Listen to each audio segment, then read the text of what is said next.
Hello. Hello, friends and gamers. We are slightly early today, for once. Just 'cause. No particular reason. I just happen to be prepared-ish, somewhat. I say that and then something's gonna go horribly wrong. Because I'm cursed that every time I say something good, something bad happens. So, we'll see. We will see. Yeah, how's the gamers doing? How's my chat doing today?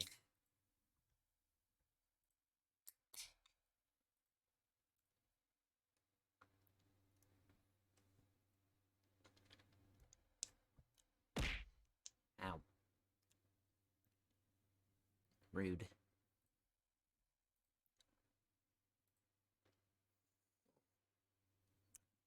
Hey, Chris. But yeah, today we're just gonna play more Ratchet and Clank. 'Cause yeah, still haven't really. So I put my schedule up, but I couldn't decide what I wanted to do on Saturday. Like, there's a lot of things I could do, but I'm very indecisive, and I don't know. I was thinking like, oh, maybe I could put like Sly Cooper there, or like, play more Crash 4 or something, but and I was like, I don't know, because it's like I kind of want a little break from Crash 4. Can't do polls anymore too. Yeah, that's true. Like, okay, but was he referring to just like polls that like official Twitter polls, or just polls across the board can't be voted on unless you have Twitter Blue? It read like it meant all polls, but I feel like he might have just meant official ones. And I mean, we all know that it's because he's salty that people wanted him to resign, but because he's a giant fucking man baby.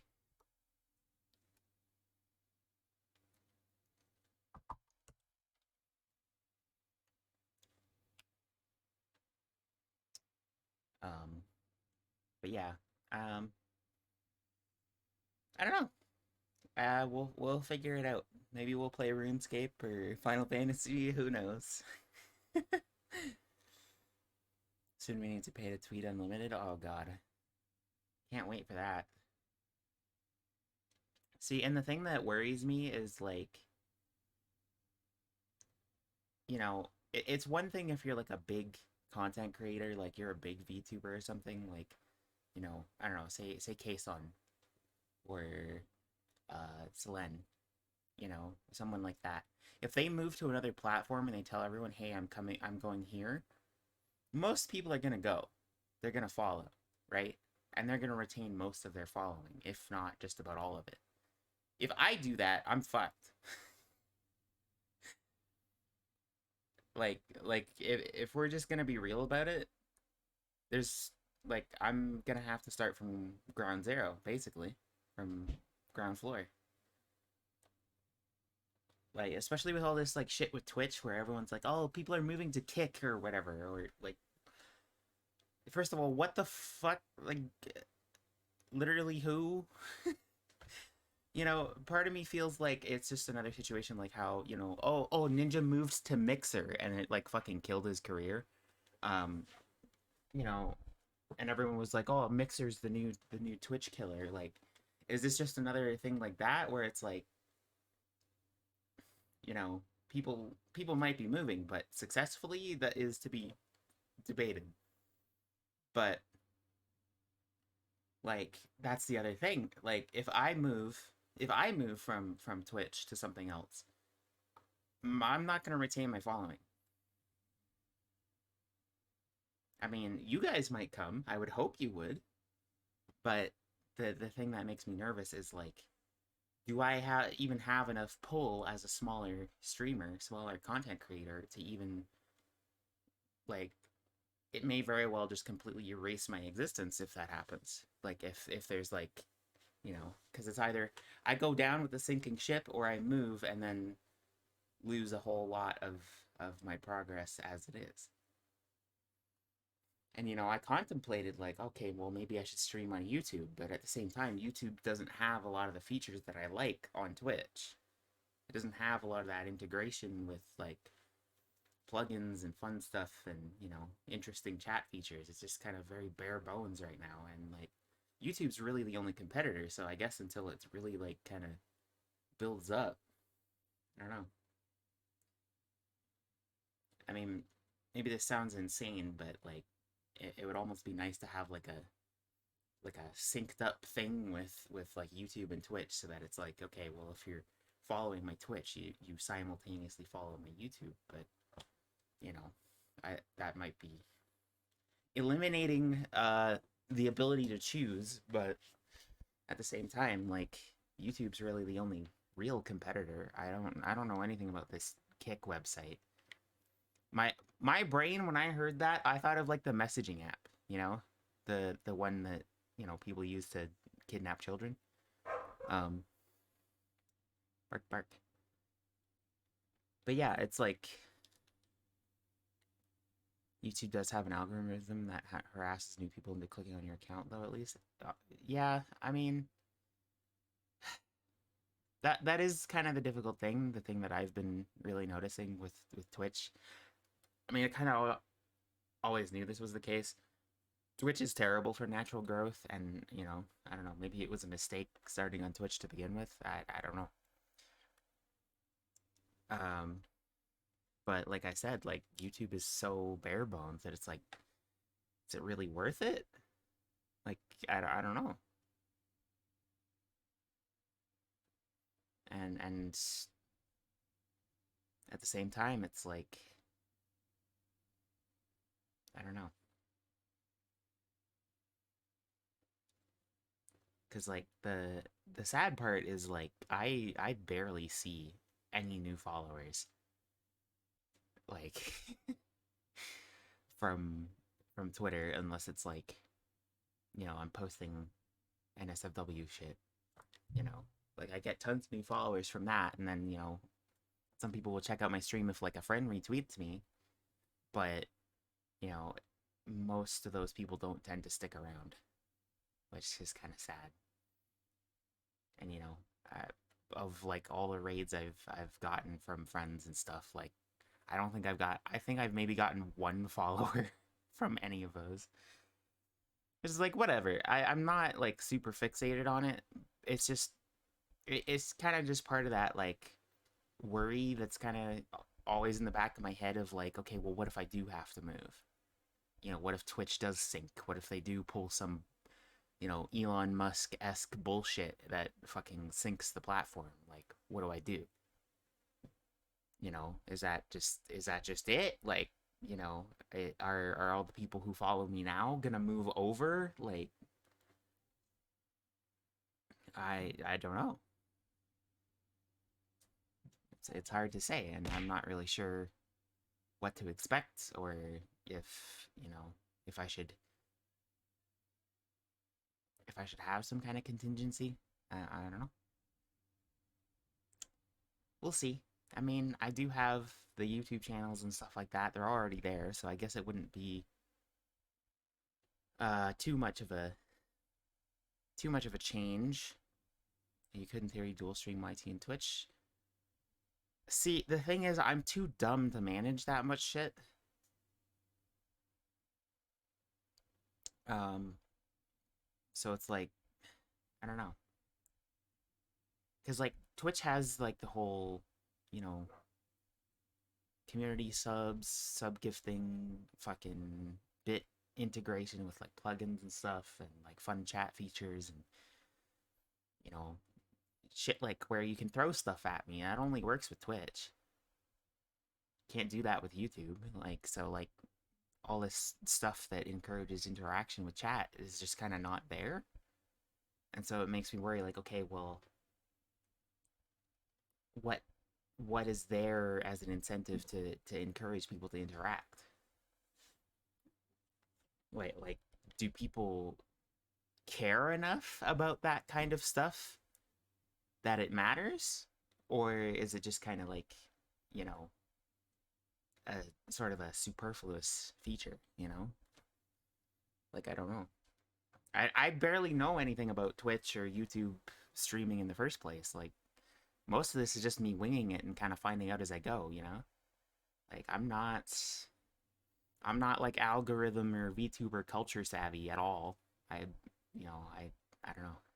I mean, maybe it's my own fault for not interacting with the VTuber community much, but it's like, well, one, I'm shy as fuck and, socially anxious as a motherfucker. Like, so it's like, plus, if I'm totally honest, I'm extremely paranoid about, you know, snakes and clout chasers and stuff like that. Like, not that I'm saying like, oh, people are gonna be coming after me to try to steal my followers or like, use me to get numbers. Like, no, I just mean like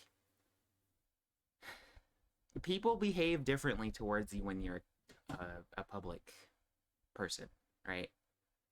Even if you're small, people just treat you differently. And that's the thing that concerns me is like, okay, are these people like genuinely trying to be my friend, or like, or is this just kind of like a, they're only doing it for their benefit? And that's the kind of shit that I'm paranoid about. And maybe it's irrational. I, that very well could be a possibility, but yeah.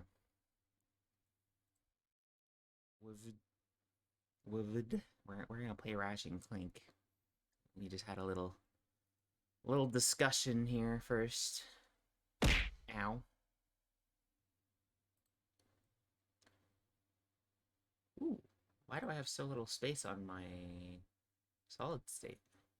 When did that happen? When did that happen? I'm gonna have to clean that out. Clean some stuff up later. For sure. I only got 82 gigs left on my SSD.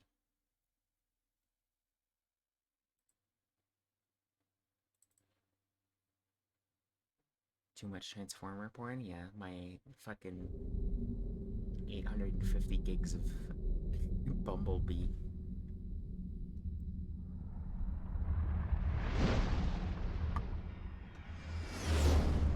I don't know. All that kind of stuff just kind of makes me wonder sometimes if, like, I'm just my own worst enemy, or if, like, any of it is actually founded on anything. I don't know. I don't really know enough.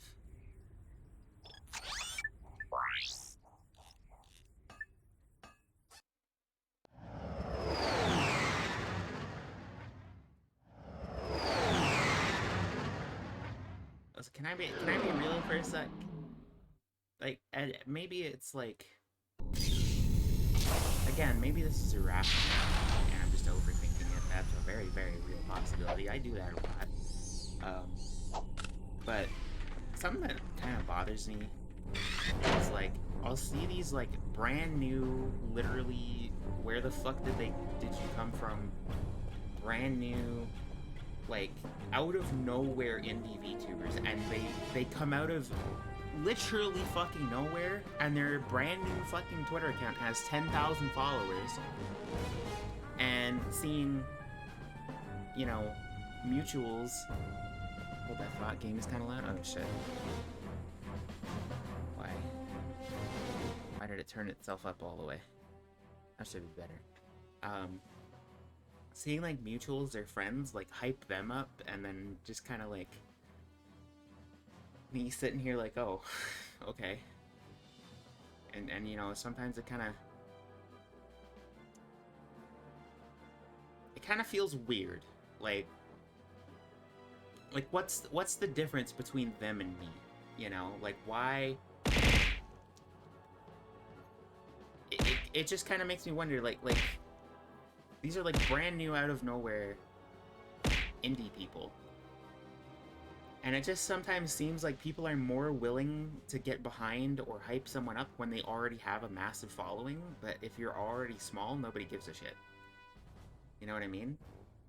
And so it just seems like these people come out of nowhere with such a massive advantage, and then people who are like so hyped for someone that they only just heard of, and it's like, huh? And like I'm not saying I'm owed anything. I'm like, no, absolutely not. Like if you know, I know there's a lot of factors that go into like what makes somebody interested in a VTuber, but at the same time, it's like I can't help but be a little jealous that like you know, I feel like you know, especially like Chan puts in so much work for me on my behalf for all of this and stuff like that, and it just kind of seems like I don't know. It just seems strange. I don't want to pass judgment on people like they're bad or like, you know, for liking these other creators. Like I'm, you know, I would kill to be in their position. Like, you know, I mean, imagine if when I created my Twitter account and I announced my debut and reveal and stuff, and I already started off with like 10K followers and you know got affiliate within a day. You know, like, and I mean, the thing is, I there is probably somebody out there that looks at me and thinks the same thing. Like, oh, she's so lucky. Like, because I got affiliate within a few days, which is very fortunate, and I'm grateful for that. But it's just kind of one of those things that I think about where it's like, okay, well, I can't help but wonder, like, what am I doing differently that makes people less or more interested? You know, like I don't know.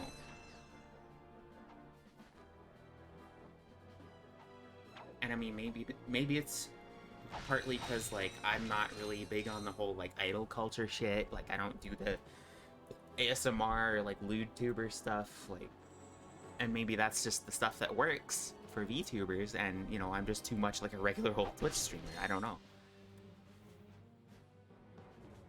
And it's like I want to plan like bigger stuff and like bigger events and things like that, but the thing is that shit costs money. I don't have that kind of fucking cash.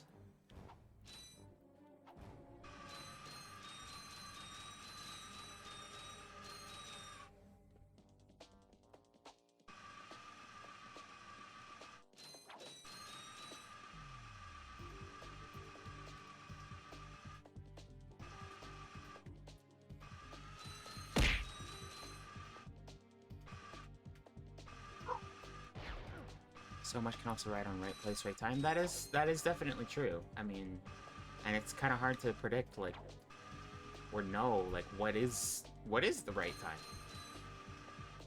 And I guess that's part of the reason like why being part of a network is, you know, such a big help is that they have people that do that for you.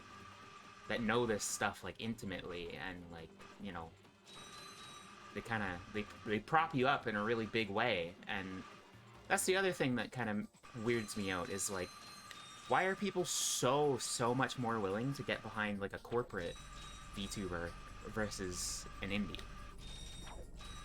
And that kind of ties back to my thoughts. Like, okay, well, why are people so much more readily willing to get behind an indie who has a massive following versus someone who's small?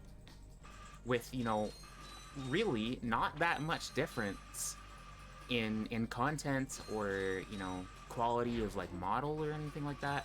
Some of these indies who are like tiny, like very small niche creators have just like some insanely good models and like really good personalities and stuff like that, but it's just like it seems like nobody wants to notice them. Like why is that? Actually, I don't care who you are. I've got to get the heck out of here.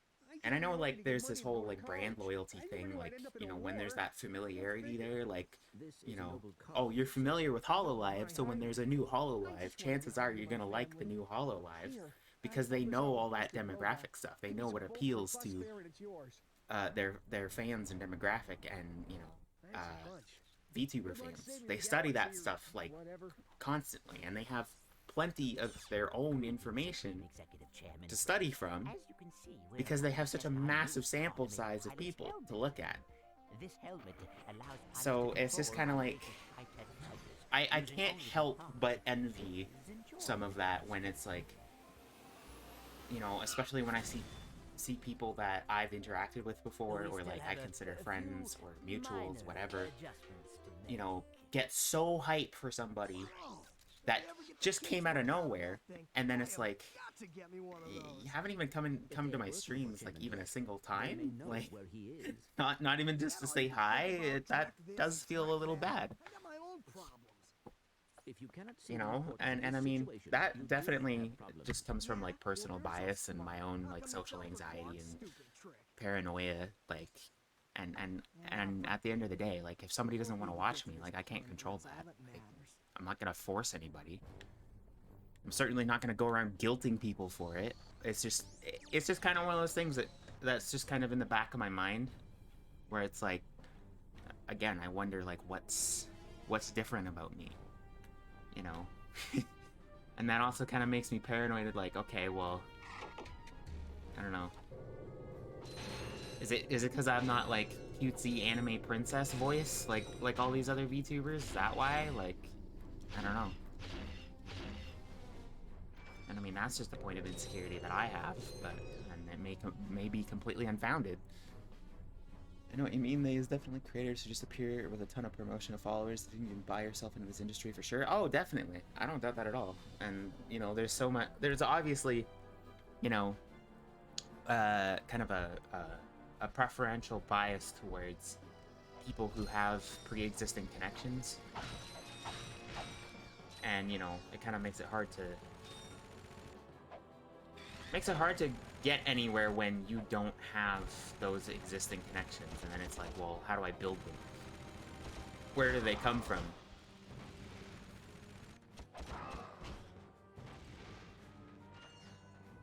Nepotism is powerful in the creator realm. Oh, definitely. I mean, I think it is with any industry, really. I mean, why do you think like so many of us have literally never seen any of our acquaintances or friends become like a fucking famous A-list actor or something? You know, even if they aspire to be, you know, chances are you're never gonna see it happen. There's a reason for that. It's because this shit is like super gatekept. And you know, I understand, like, from a business standpoint, you can't necessarily always just kind of let some unknown in and then like take that huge risk, but if it makes you feel better, I can tell the effort you put into streaming and it's been coming along a lot more recently. Well, I appreciate that. It's one of those things where it's like, you know, naturally when you're doing something like this, even if it's, say, just something as simple as like going to school, where you sit there and you wonder if the effort's even worth it. You know what I mean? And like, in my head, I think it's worth it just because I have fun. Because it takes my mind off stuff and, you know, puts me in a better mood when I stream. Like legit, I'll be having like an absolute dog shit god awful day, but then streaming kind of, you know, cheers me up. Because I like interacting with you guys and stuff like that. And, you know, I'm a very deeply anxious person. Like, you know, like when it comes to social situations, like, you know, I'm a very, very closed off person when it comes to strangers and stuff like that. But there's just something about like the way interacting with a chat with you guys that just feels so different from, like, you know,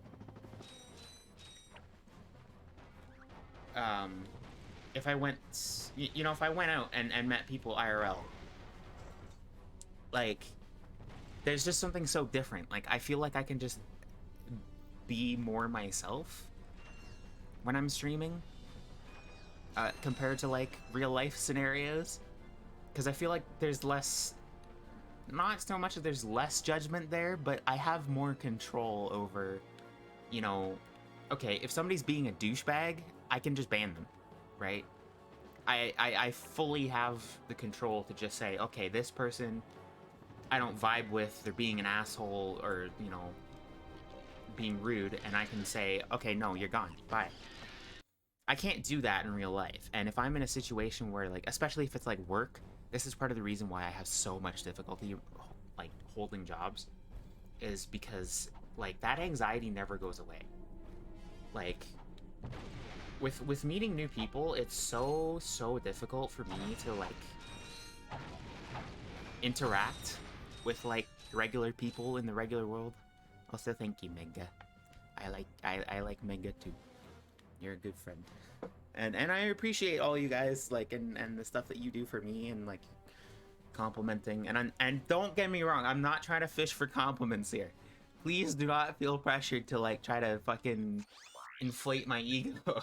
That's not my goal. I'm just kind of thinking out loud more than anything. These are just kind of things that weigh on my mind, and I don't really talk about it much. I'm pretty new here, but I enjoy my time watching and having his background noise while doing stuff. Also, chat is funny a lot of times. Yeah, I mean, and I enjoy it. But yeah, you know, interacting with new people in real life makes me so incredibly nervous to the point where I feel like I can't even move. Like, I freeze up, you know, I feel like I'm in fight or flight. You know what I mean? And when you're working a job, especially when it's like a public-facing job, and you're having to basically, you're essentially having to repeat that difficult process of meeting a new person repeatedly, over and over and over, you know? That anxiety of first impressions and meeting somebody new, you know,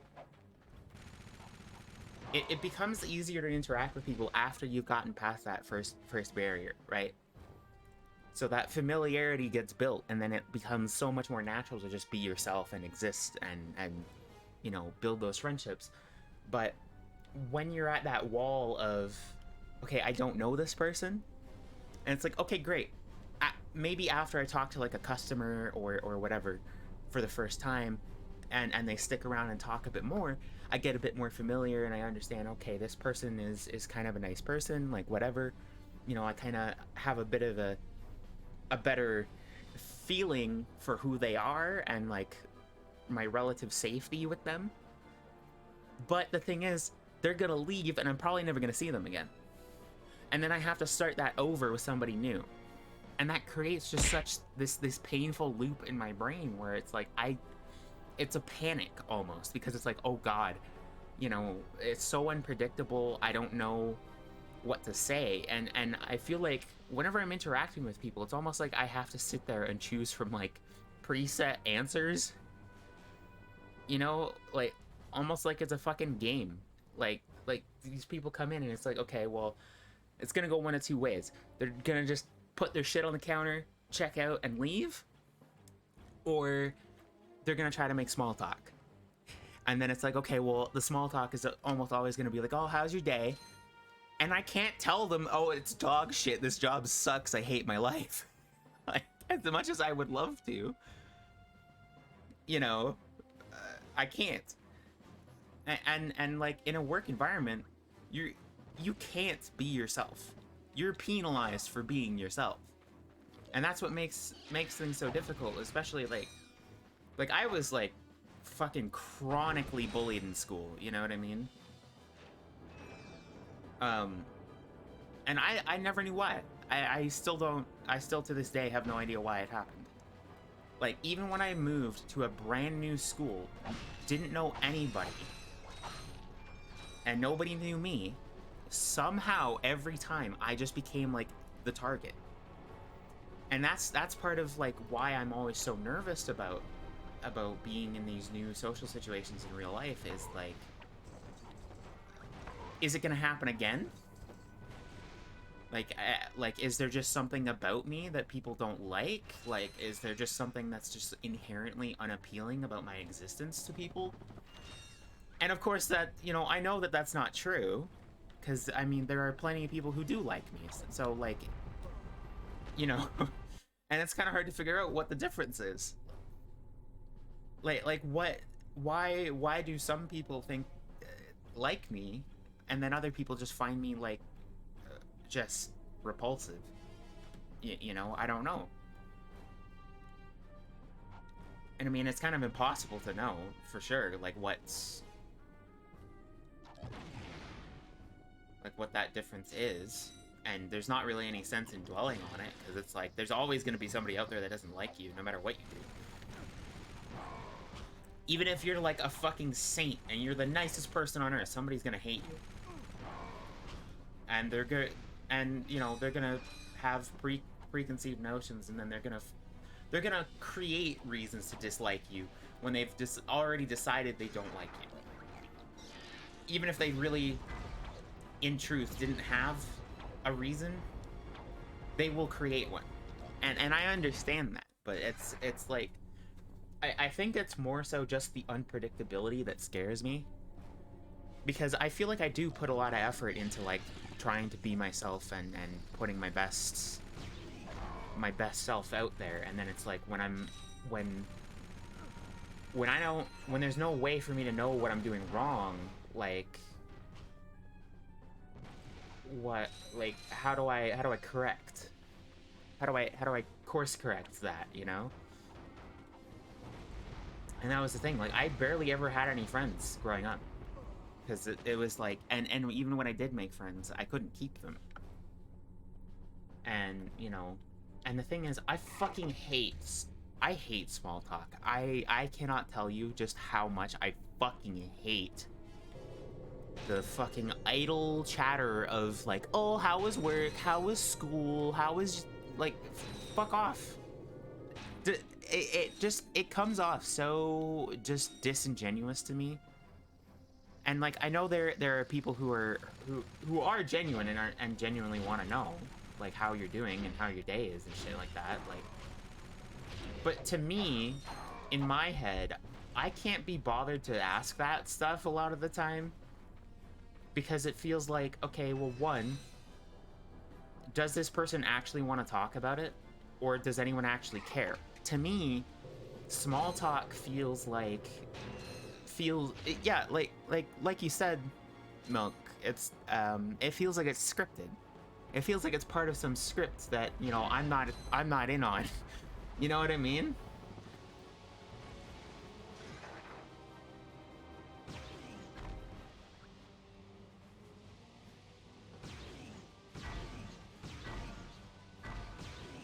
You know, like there's just certain things where it's like there's almost like this expectation of you to ask or do it, and I'm like, well, I don't know how to engage with this, because like you're gonna get the same answer every time, so what's the point? Like, why bother at all? If you're really so interested in how I'm doing, ask me something, you know, different. Like, if you want to get to know me, like, ask about things that I'm interested in, or like, you know, things outside of just social expectation. Like, don't ask me, oh, you know, oh, the weather's nice, isn't it? Or, you know, oh, how's school going? How's work going? Don't ask me that. Because, like, that's just stuff I have to do. I, like, you want to know what my answer to how's work is gonna be literally every single time? It fucking sucks. I cannot stand working for somebody else. I do not like being told what to do. In all truth, I fucking hate having a boss. I do not like teachers who are like really bossy or authoritarian. I just can't tolerate it. Because it's like, because when somebody asks me to do something, there's like the weight of expectation behind it. Because it's not just, oh, will you do this for me? It's kind of like, it's almost like a test, you know? Someone will ask you to do something, but behind that seemingly innocent, like, oh, can you do this? There's all the expectations they have of you as soon as they ask you to do it, right? It's not just, hey, can you put this on the shelf? It's like, can you put this on the shelf and then make sure you make absolutely no mistakes whatsoever and that you do it exactly the way that I want you to do it without me ever telling you the way that I want you to do it. And then I will yell at you if you do it wrong. And that might just be stemming from my daddy issues, but, you know, that there's, I think there's truth to that, because there's definitely like, and I don't know, I can't process that, like, that invisible expectation. Like, when somebody asks me or wants me to do something, I don't know what they're expecting. Because in my mind, it's like, if I'm asking somebody to do something for me, I have to basically waive my expectation of them doing it how I would do it. By the way, Raven, I want to let it be known before I leave that you're an awesome streamer and I regret not joining sooner. Furthermore, making clips of you is always a really fun time. Well, I'm really happy you feel that way. I'm not really sure what I do that makes you feel that way, but I'm glad you do. And that's kind of what I mean about, like, I feel like I'm just kind of permanently winging it and just kind of playing a guessing game. And, you know, it makes me feel good that, like, me just kind of being a shithead and, you know, being cringe is endearing to some people. You know, that makes me happy. I'm glad there are people that like that, but with asparagus, I always feel exhausted after work for the social aspects of it, so it's the worst when someone asks you should get out more. God, so fucking true.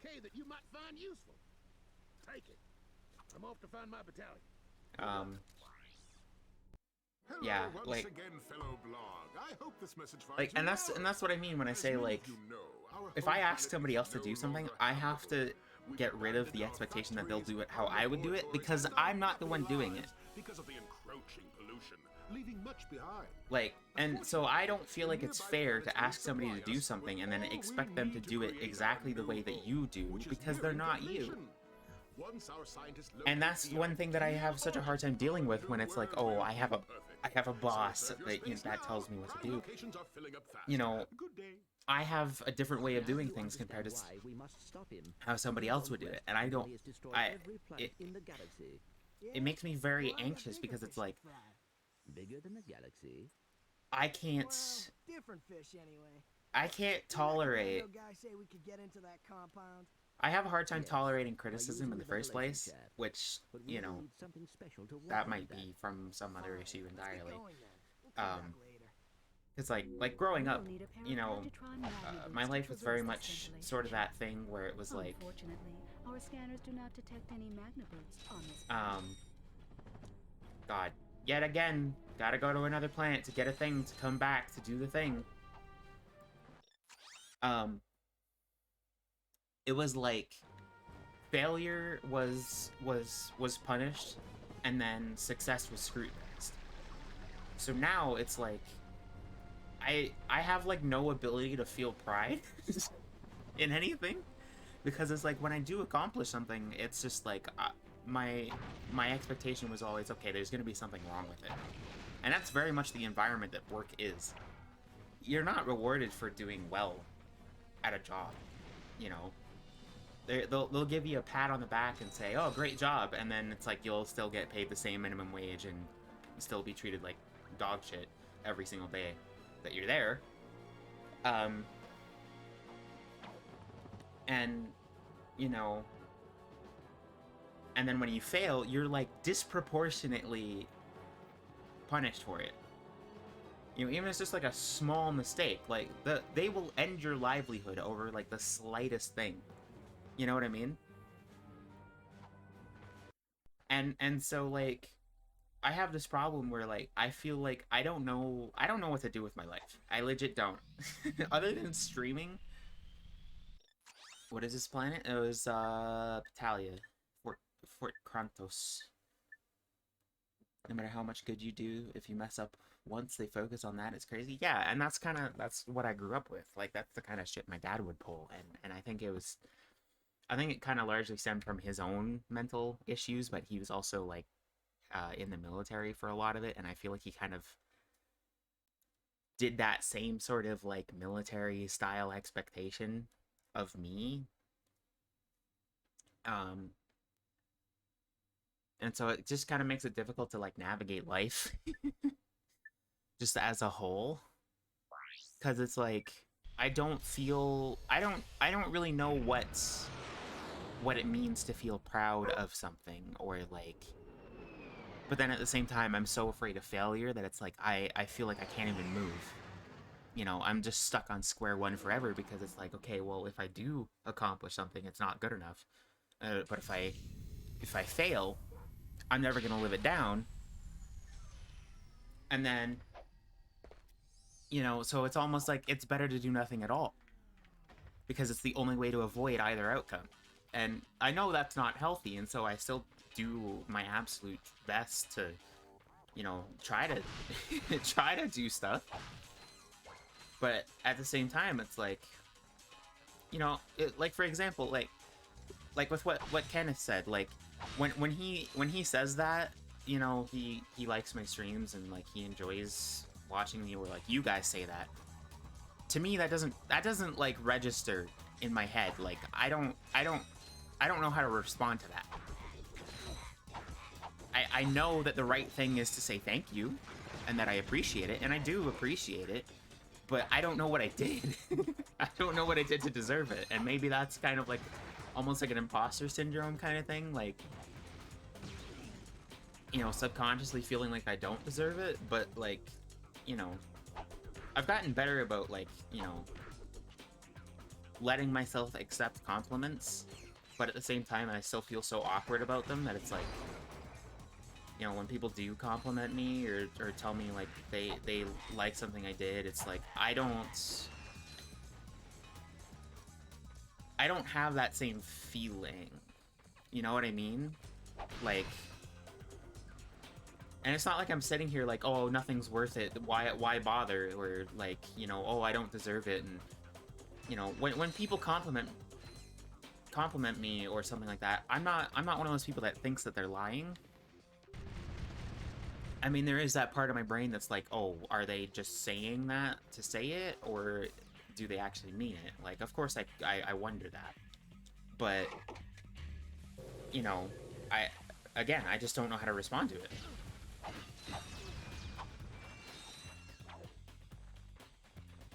So, like, even if, like, my mom, for instance, is like, oh, I'm proud of you, it's like, why?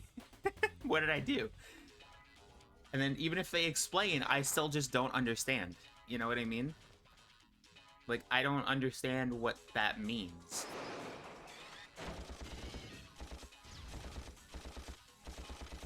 And sometimes I just feel like even when I talk to people or I interact with them, and you know, I try to be as encouraging and you know, proud of my friends' accomplishments and stuff like that. And you know, I kind of have like a surface level understanding of like, okay, well, showing appreciation, gratitude, and you know, telling somebody you're proud of them makes them feel good. I still don't really know what it means. Like, I don't know. There's just some disconnect where like that's not an emotion that I understand.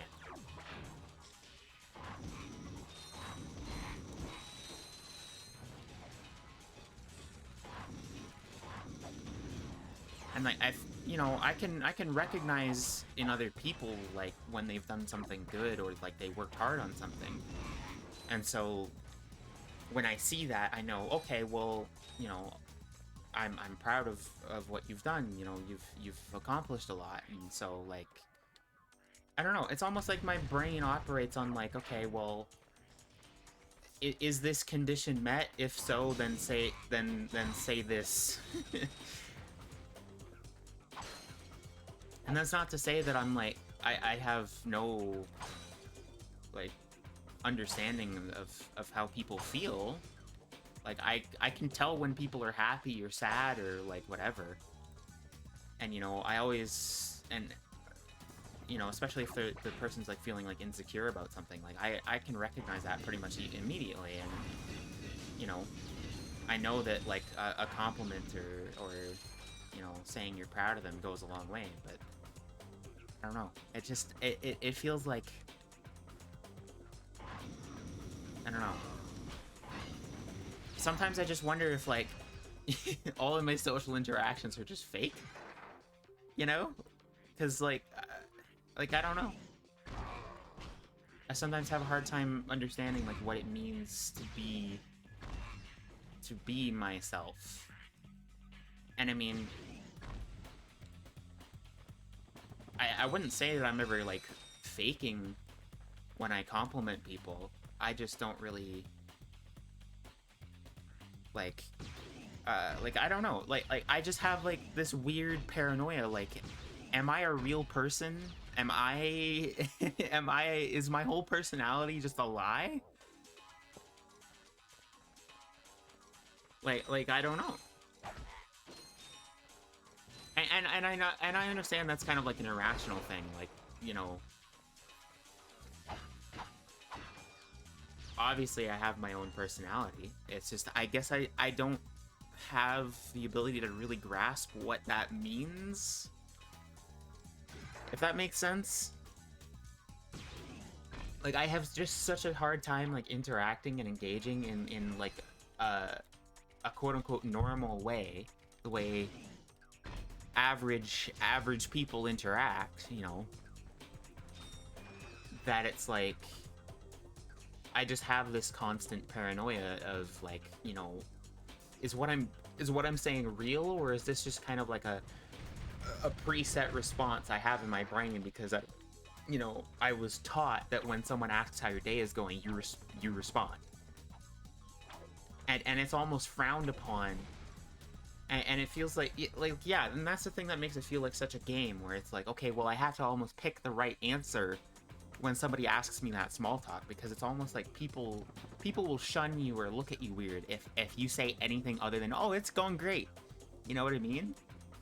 Like, being not okay is so like foreign to some people that it's like, if I say, oh no, my day sucks, work sucks, I hate being here, I'd rather be at home with my cat, people look at you and go, what the fuck is wrong with you? And you know, it's like that thing where people say like, oh, hard work is its own reward. I don't know what the fuck that feels like. I don't know what that means. What is that supposed to feel like? Because all I feel when, you know, I quote unquote work hard, you know, in the manner that they expect, you know, and of course when they say, you know, hard work, they mean their expectation of what you're supposed to do with your job. You know, all I feel is exhausted, like, you know, like my soul's been sucked out of me. And if I'm quite honest with you, every time I've ever had a job, especially customer service, I feel suicidal. I'm not even gonna lie about that. Legit, every time I've had a job where I have to interact with people like that, that's how I feel. But at the same time, when I have a job where I don't get to interact with people, it's like it kind of goes to the opposite end, you know, like I feel slightly better because I can avoid those awkward small talk situations. But I feel like I'm getting cabin fever. I feel almost claustrophobic and like you know, so isolated that I start losing my mind anyway. So it's kind of like a no-win situation. And these are all like talks that I've had with my therapist, of course. Like, I'm not trying to use you guys as my as my counselor, so I'm not expecting like answers to anything. It's just kind of, you know, talking about what's on my mind and stuff. So, you know, I'm trying to get a better understanding of why I feel this way, but it's kind of weird. Like, even when I talk to a therapist, you know, someone who's like an expert on this kind of stuff and you know, has a deeper understanding, even when they explain it to me, it just kind of doesn't register. Like when people talk about like why these things happen or why you feel a certain way, like I just don't understand it. Like if someone explains to me, you know, why they feel pride in their work, I don't understand what that means. I legit cannot empathize. Like, because to me, all work is exhaustion. It takes away from the things that I love and enjoy, only in return for, you know, a very modest salary, you know? It's like, okay, so I'm sacrificing, you know, happiness, which for me, I feel happiest when I'm with my friends and loved ones and, you know, having fun and interacting with them. And, you know, or like even just with you guys in my chat, you know. And I don't want to, I'm not trying to get like parasocial with you guys, like, you know, but, you know, I feel more natural and more at home with people that I'm familiar with, that I'm friends with, and I mean, I think anyone would. But, you know, so when people are like, oh yeah, I love work, I love, you know, hard work is rewarding, my brain just goes to, what are you fucking talking about? Like how is that even possible? Like, and it's like, I'm trying to figure it out, like mathematically almost, which of course is not how you figure anything out.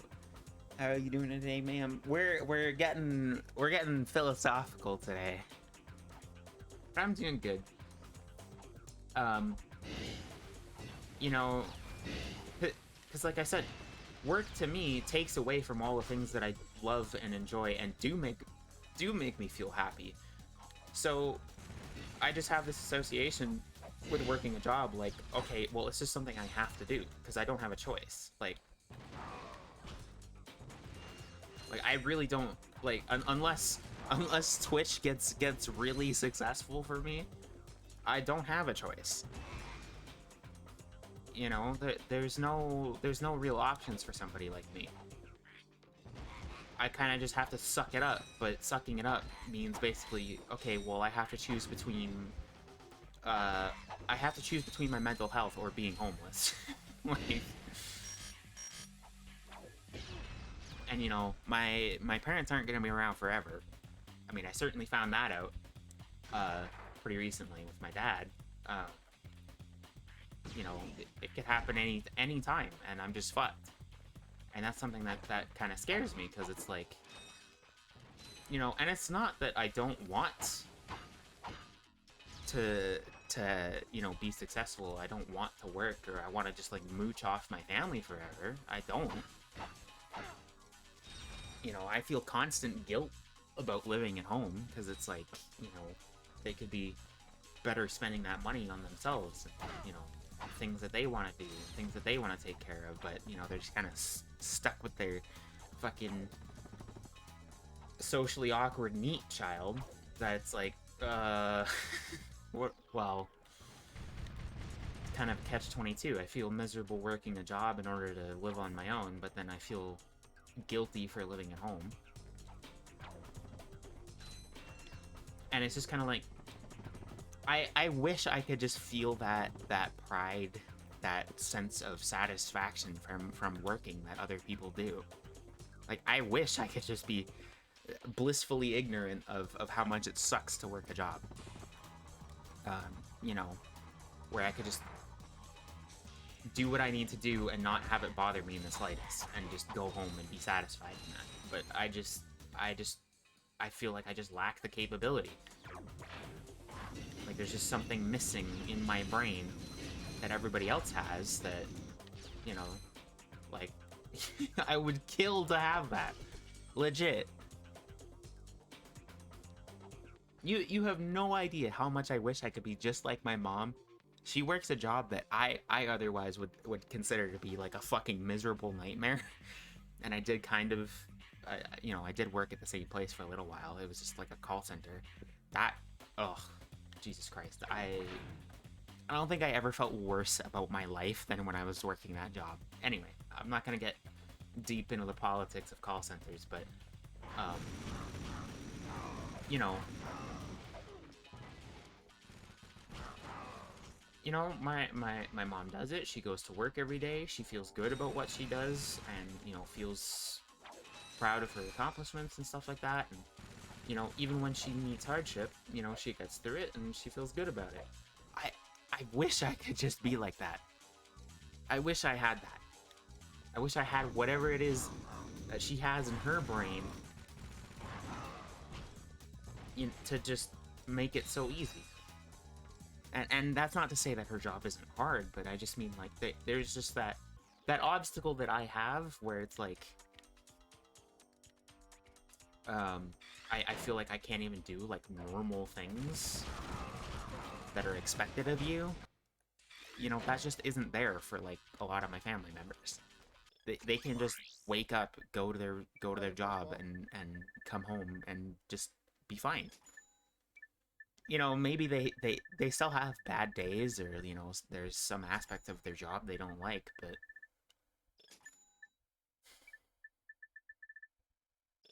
you know, there's just like, it's just like on a whole different level of like, you know,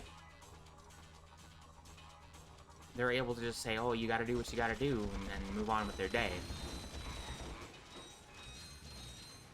But like, one bad day at work will ruin like my entire week. And I don't know how to get over that, you know? And it's not for a lack of trying. Like, I'm not just like giving up on everything. It's just like, well, what do I do? How do I get past this? And, you know, and it just seems, it always just feels like, you know, especially like looking at high school classmates and, you know, people that I consider to be, you know, similar to me, like, they're able to do it. They move on and they get their jobs and they move out and they get their own homes, families and stuff like that. And I'm just like, well, what's missing from me? What am I doing wrong?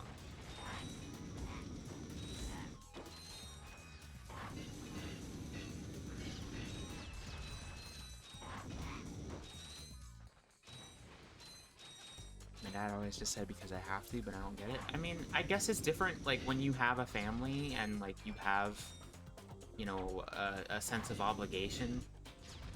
But at the same time, like, I don't feel like, when I feel obligated to do something, it almost makes me feel worse about it. You know what I mean? Like, I have to want to do it. But that want just isn't there. And I don't know how to make it be there.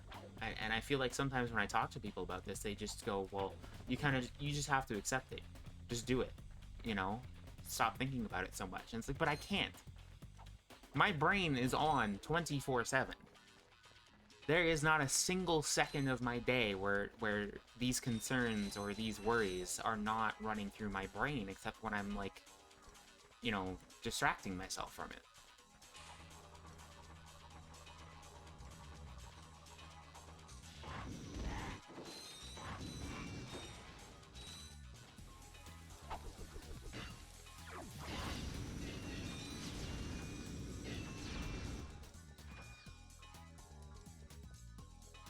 Try my dad's method and usually my mind just goes, oh no, at some point. Yeah, like, and that's what I'm talking about. Like, even though, like, I know I have to, that makes me feel worse about it. The fact that I don't have a choice in the matter is what makes me feel so bad about having to do it.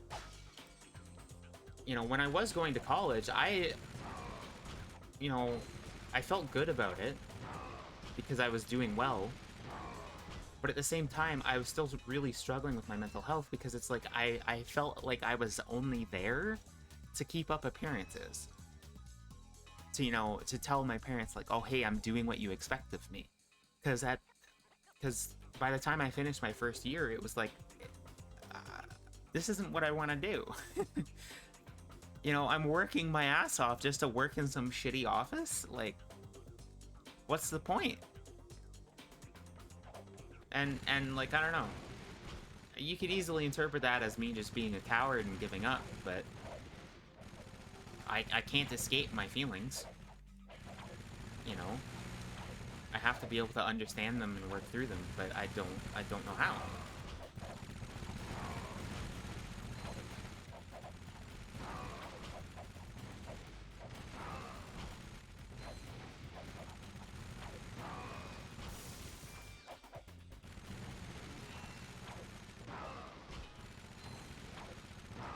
Like, I would give anything to just have my entire life and career and, like, you know, just revolve entirely around just, like, playing with cats. I would be the happiest person on earth if I could just make a living off of playing with cats. Legit. Like, anytime I think of something that I'm passionate about or, like, that I feel a genuine love toward, that I feel like I would be proud of or be happy doing, it's taking care of animals, you know? Especially cats. Because I feel like, you know, especially there's a lot of, like, weird stigma around cats and, like, just unnecessary hatred towards them, and I feel like sometimes I almost feel like an obligation to offset that.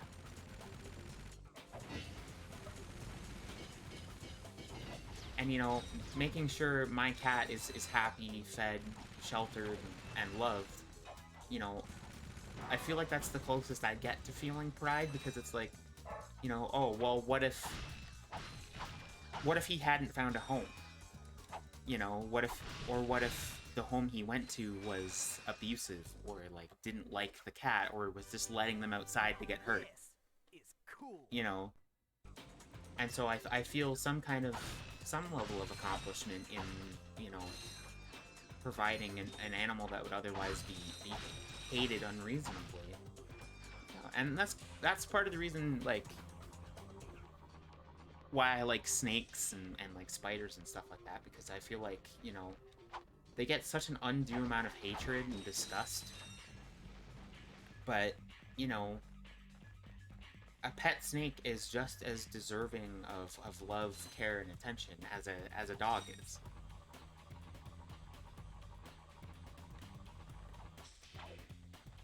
And so, but, like, stuff like that just doesn't seem rewarded, you know? What people say, like, you know, oh, hard work is its own reward, that almost seems like a cop-out to basically tell you, you know, don't complain. Don't complain about your situation. Don't ask for better circumstances. Do what you're supposed to do what you're told, and just suck it up. You know, and then, you know, what's rewarded is earning somebody else money. And it's like, that doesn't feel fucking good. What? Because, like, if hard work is supposed to be its own reward, what reward am I getting from working some shit job at a grocery store? I stock the shelves, people are able to find the food on the shelves and buy the food. And my boss has 2 vacation homes, and I have, you know, $15 an hour and living paycheck to paycheck. You know what I mean? And like, maybe that's like a really cynical way to look at it. I understand that. I would say I'm a relatively optimistic person. I have hope for the future and hope for things getting better, because, you know, I've seldom met somebody part of my generation that doesn't want things to get better and things to improve. So inevitably, when that generation takes over, I can't help but feel that things will get better. I don't know, but the thing is like, I feel good, you know, when I feed my cat, because it's like, he depends on me. You know, like, he needs that food, he needs it to survive, and he needs it to be healthy. And when I keep that fluffy little fucking animal healthy and fed, he returns to me affection and company. And, you know, what do I get from work? What do I get from a job at fucking McDonald's? I get screamed at by some old lady because her pickle was 2 degrees too far to the left. It's like, okay, well, yeah, these people need to be fed, and they need to be eaten. They need to eat, and you know, whatever, and I'm providing them with that food, but am I really providing it to them? Because they're paying me for it. Well, they're not paying me for it, but you know, they're paying for it. They receive a service, and then you're just met with ingratitude. And and I know like humans just have like a real heavy negativity bias, so that's a big part. Bark, bark, right outside my door. You know, and I get that. So I try not to focus on those like negative moments, and you know. But I think we all have those times where it's like we have a hard time just ignoring it because it affects us so deeply, because like the amount of effort you put in and the amount of energy you put into like a job like that, only to be met with people being ungrateful or even rude, you know, it makes that energy like take twice as much out of you, you know.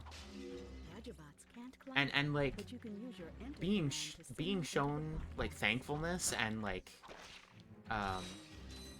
appreciation, I think people really underestimate just how far that goes.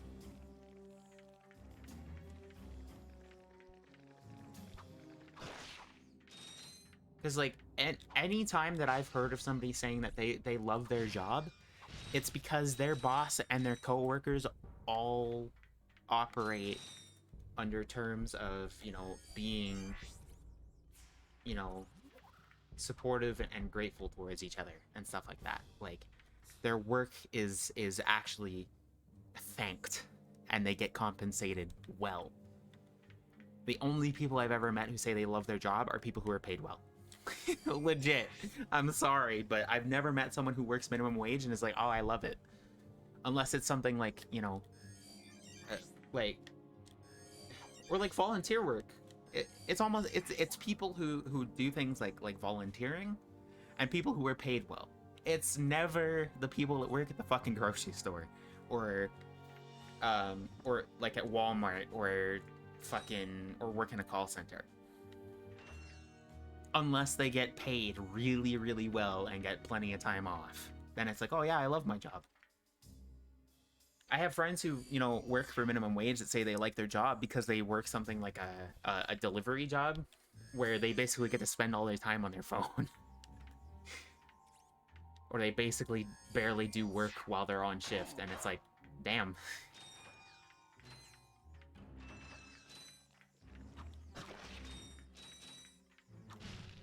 And so it's like, you know, taking care of a cat is rewarding because you can see in front of you the impact that you have on that creature. You know, you can see the difference between a well-fed cat and one who's starved. You know what I mean? Ratchet and Clank. And you get appreciation as well. Yeah, and, you know, it's the same thing with dogs and like, you know, well, any animal really, because like animals will instinctually understand that you are a caretaker or a provider of safety and food for them. You know, and people always like go after cats and be like, oh, they're assholes. But hey, thank you, Skyjack, for the 5 months. Love you, buddy. And they're like, oh, cats aren't affectionate and stuff like that. And it's like, well, if you starved or beat your dog or didn't take care of your dog, they would do the same thing. And people are always like, oh, if you died, your cat would eat your body. Okay, and? I'm fucking dead. Do you think I would care? Do you think I'm gonna care that my body has been eaten by an animal when I'm dead? No. I mean, maybe my family might be a little alarmed and shocked. But, like, if you died in your house and you have a dog and your dog is starving, eventually they will eat you too. Maybe they'll wait it out a bit longer. But, like, who cares? It's an animal. I would rather my cat survive off of my flesh than die because I died. You know what I mean?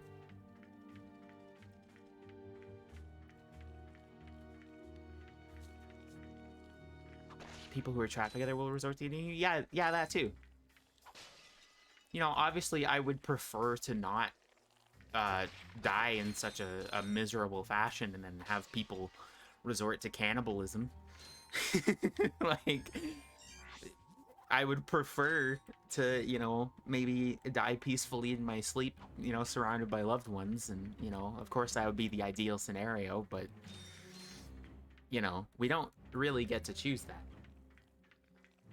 Whatever happens, happens. But, like, if my body contributes to the survival of another, I think that's a pretty good purpose to exist.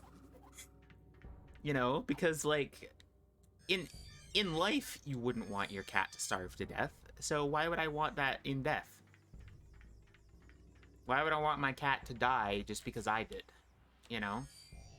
I'm perfectly content in knowing that my cat will be well fed off of my flesh rather than starve to death, because then maybe, you know, he can survive and, you know, one of my loved ones will take care of him.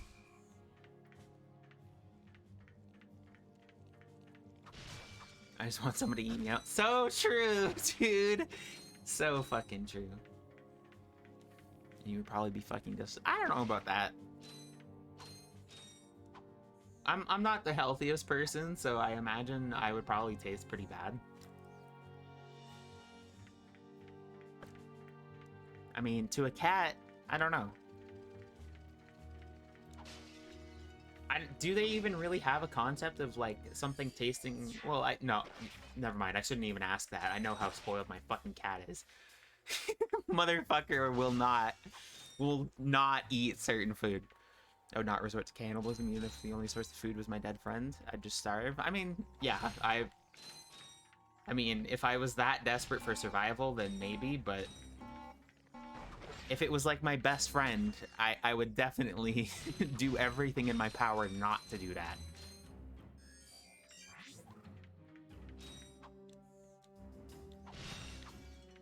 But anyway, fucking tangent about, you know, cats not being affectionate aside, which, again, is a lie. The only people who say that are people who have never owned cats or never took care of them properly.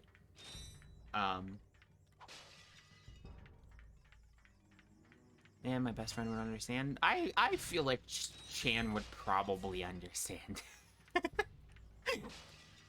I don't know. Let me ask her.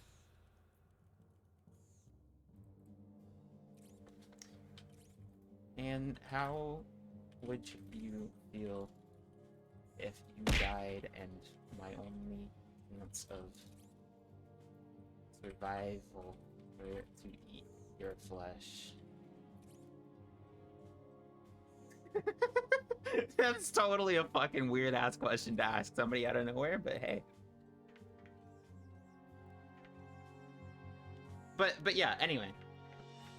You know, I can feel proud about taking care of an animal, of a cat, because it's like they are otherwise helpless and left to the elements and, you know, left to fend for themselves. So when I do feed and take care of them, it's like I am literally accomplishing something, and I can see it in front of me that I am. And so it makes it really easy to be like, yes, I'm proud of this. You know, I feel good about this. You know, especially when it's something like, you know, nobody else is gonna do it. You know, I used to volunteer at the animal shelter here in the town that I live in, and that was kind of where my love of cats started, was because I was working with the cats. Shockingly, I used to hate cats. Sorry, I used to think I hated them. But that was because I just didn't understand them. And I firmly believe that most people who dislike cats just don't understand them. Ow. And, like, I mean, I think that goes with any hatred, really, is like most hatred comes from a place of ignorance, comes from a lack of understanding. So I think that's just kind of the case with things like you know, especially shit like snakes and spiders. It's because people don't understand them, or they have like an irrational fear of them. You know?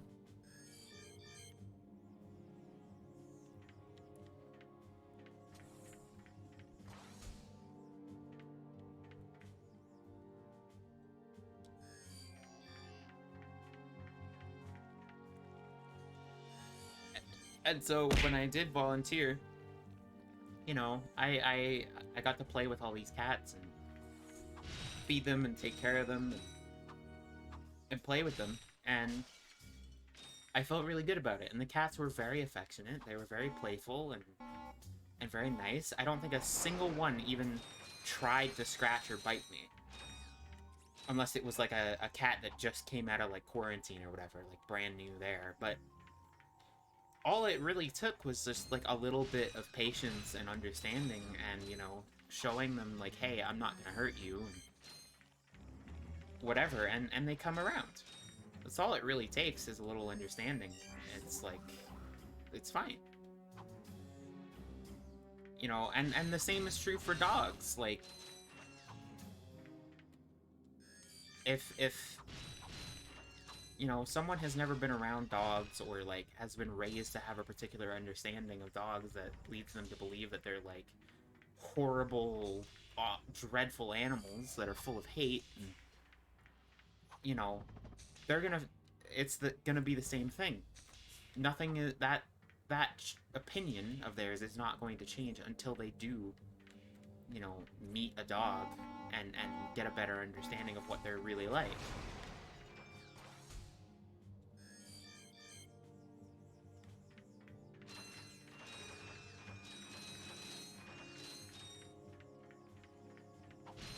So, you know,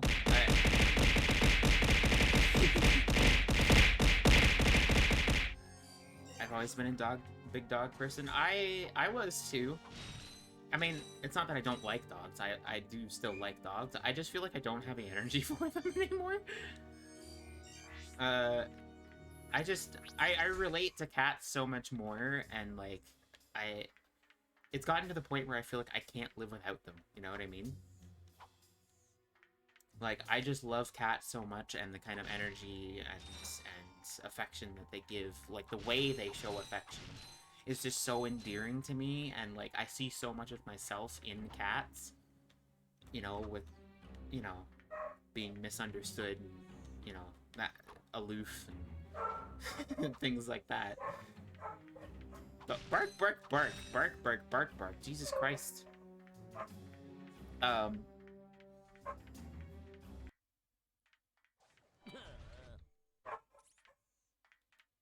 I feel like cat people outweigh dog people 3-1. I don't think so. I think they do on the internet, but I don't think that's the case in real life. Well, I think it's definitely, I think, a cultural thing. Because some places think that cats are like evil spirits and shit like that, or like that they're fucking disease carriers, and pests or whatever.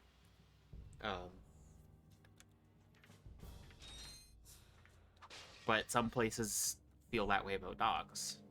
So,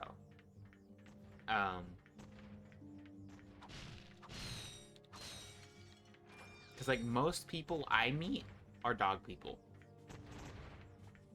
and a lot of the times they're also like pretty hateful towards cats. Not to say that all dog people are. I would never try to say that, but I've never heard a cat person be as hateful towards dogs as some dog people are towards cats. Like, to the point where they'll make jokes about, like, drowning a cat in the river, like,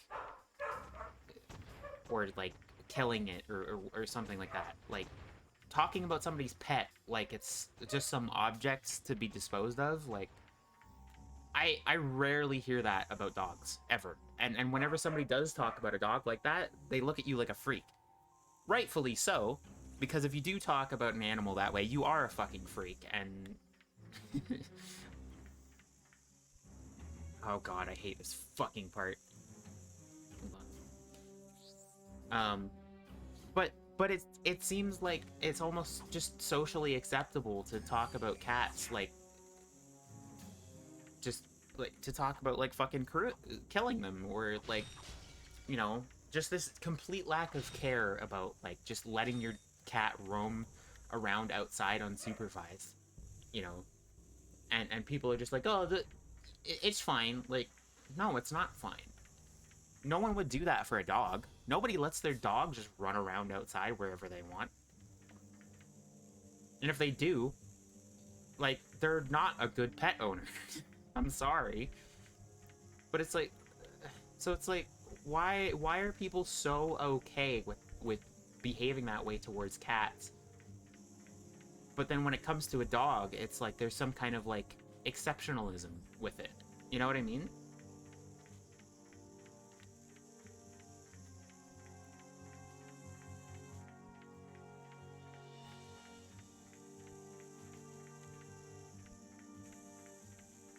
And people do that with like snakes and other pets too. Like even like just like innocent little lizards. I've seen people make comments like, "Oh, kill it with fire."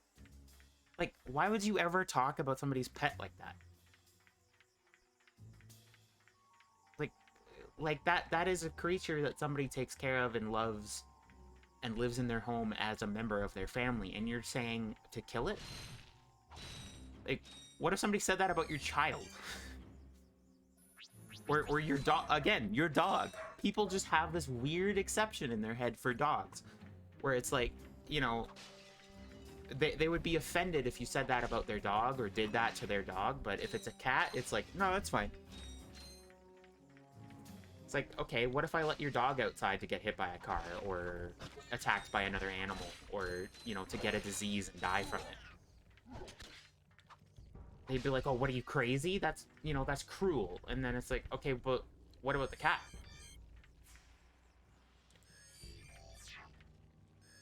And then they go, but that's different. No, it's not. It really isn't. Like, you know, and I'm convinced, like, nobody's ever gonna be convinced by, like, ecological arguments. Like, if you tell someone, like, oh, you know, cats wreck the ecosystem when they're allowed outside, no one's gonna give a shit about that. No one cares. Like, I mean, I care. I care about local bird populations, so that's something that matters to me. But, you know, nobody's gonna be convinced by that, and so I always try to bring up, like, okay, but what if it was your dog? Would you let your dog outside to fend for themselves? You know, dogs know how to hunt. Plenty of dogs know how to hunt. So do plenty of cats, but does that mean that they will thrive? Does that mean that they'll be safe and healthy? No.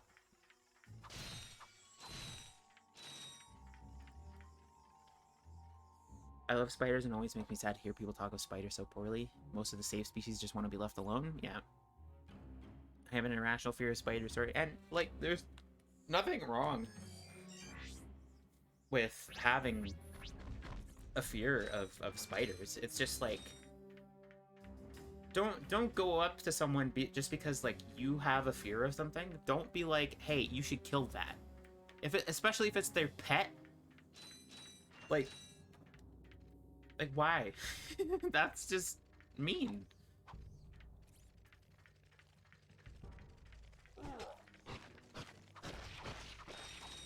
You know, if I'm afraid of dogs, like, let's say I was attacked by a dog as a child, and I've met plenty of people. I've met people who have been, who are terrified of dogs, but they would never tell somebody to kill their pet because of it.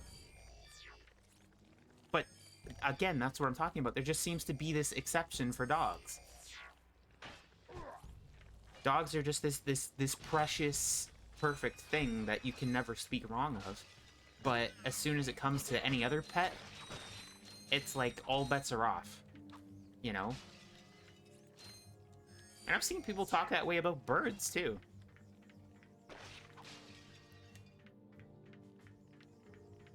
It's like, I think birds are weird and kind of scary. I mean, they're... You know, but they're also, like, cute and charming and in a lot of ways as well. Birds? Yeah, I've met people who talk about birds, like, you know, They're just pests. Oh, like, why would you ever keep a bird? They're so disgusting, and, like... I would get rid of that thing in a heartbeat. Like... okay. First of all, who asked? Second of all, shut up. Like... if you don't like a certain animal, why are you trying to be so mean and judgmental about somebody else having a pet? Like, okay, if I have a pet snake and you're like, oh, I think they're creepy, like, okay, I understand that. I understand why some people find them creepy. But don't sit there and come up to me and be like, oh, oh, kill it with fire. Like, fuck off.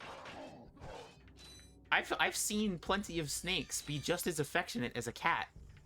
You know, and obviously that's like anthropomorphizing the snake a little bit, you know. It might not necessarily be affection, but I'm pretty sure they are capable of, you know, at the very least recognizing you as almost a sort of parental unit. You know? Like, they recognize when you take care of them. And, you know what? So even if they don't necessarily show it in the same way a dog would, who cares? Affection is completely interpretive anyway. It's subjective. What one person interprets as affection interprets as offense, or interprets as you know, something like that makes them feel fearful. You know what I mean?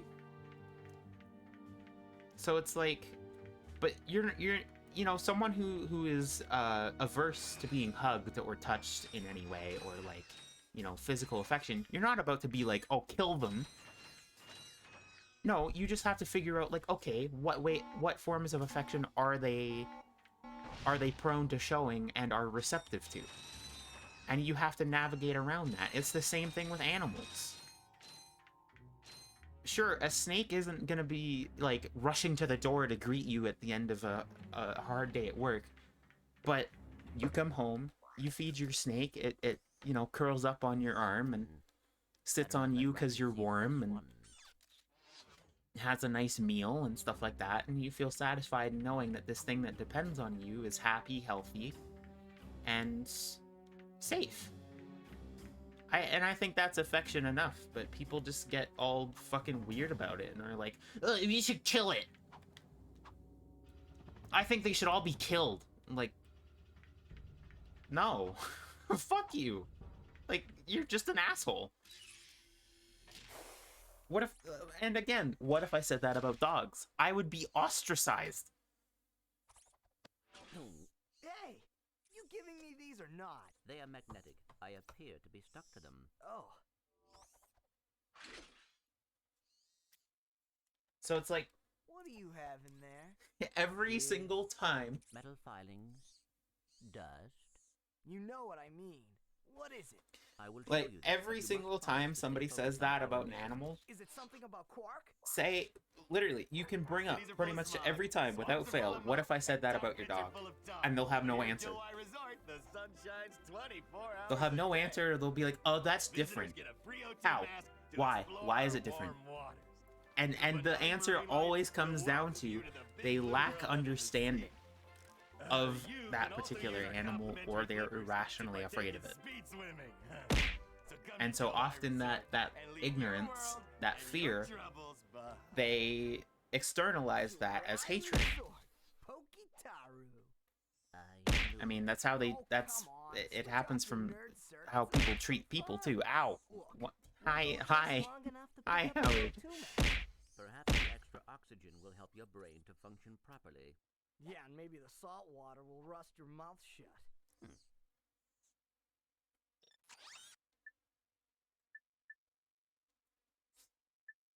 Gotta go back here. So, like, yeah, I don't know.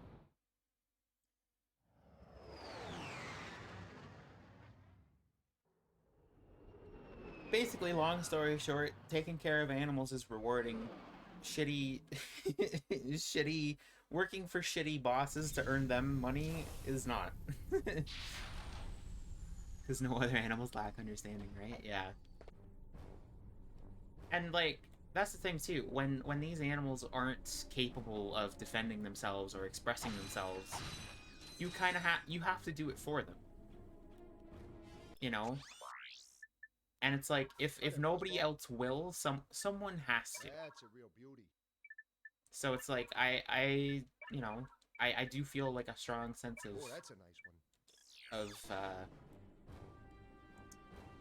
I don't want to say obligation, but you know, almost like a sense of duty to defend them and you know, increase people's understanding of them so that, you know, they're not treated so poorly.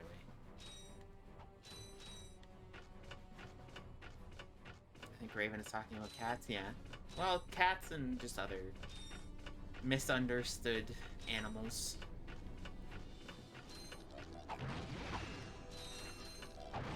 This was all just some like long tangent that came off of me talking about being socially awkward and not really understanding a lot of social interaction. God damn it.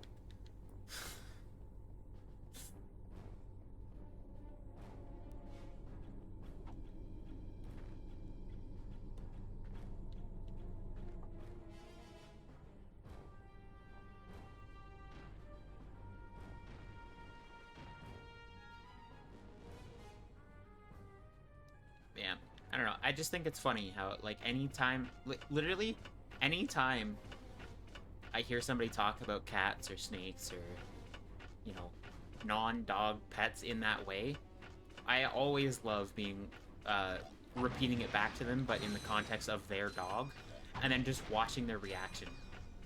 And they get so offended by it. And then it's like, okay, but I'm not allowed to?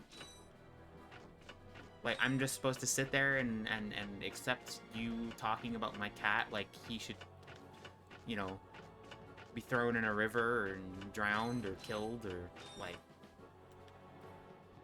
No. Fuck you.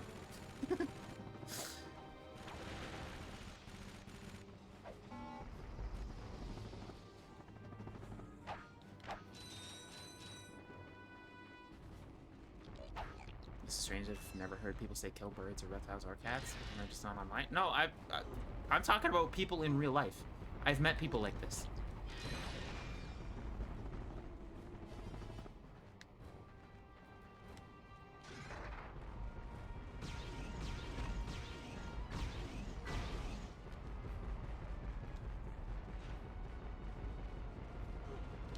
And I mean, I've seen people like that on the internet as well. But like, and I know this is not a good example, but you see it a lot on like Facebook. But you know, Facebook is also like a fucking nightmare fucking hellscape of boomer bullshit.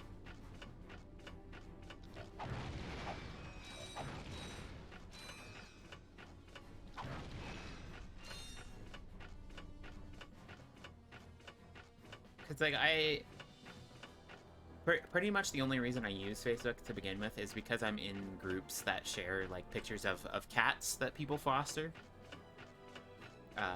You know, like kittens and stuff like that.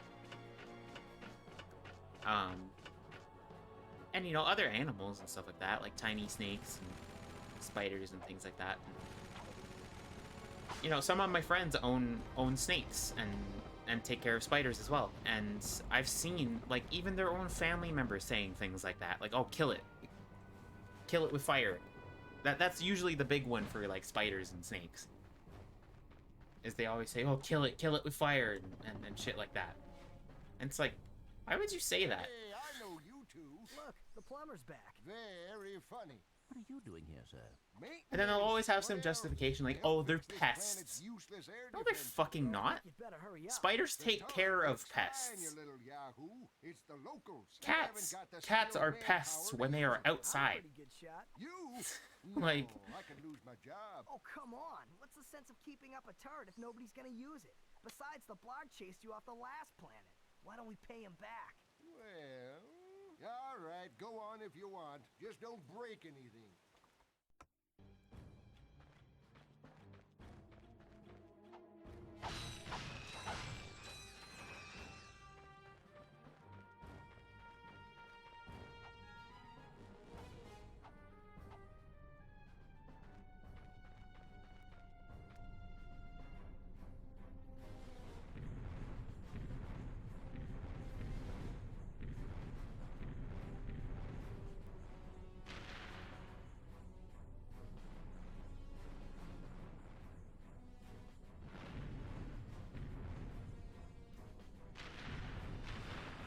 I really hate these fucking turret sections.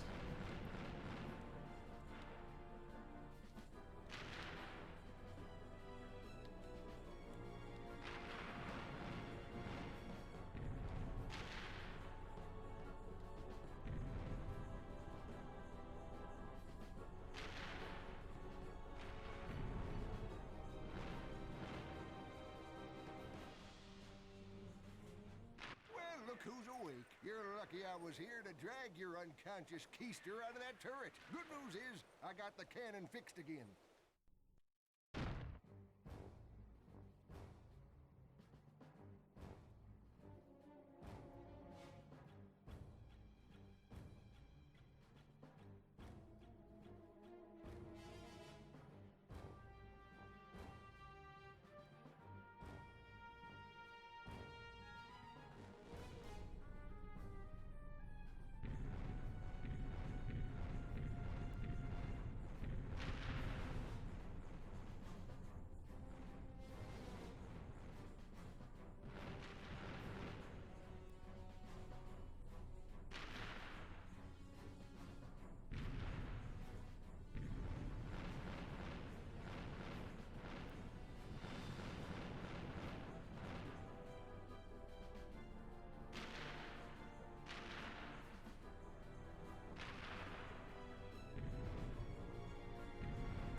Motherfucking god, the fucking aiming is so slow.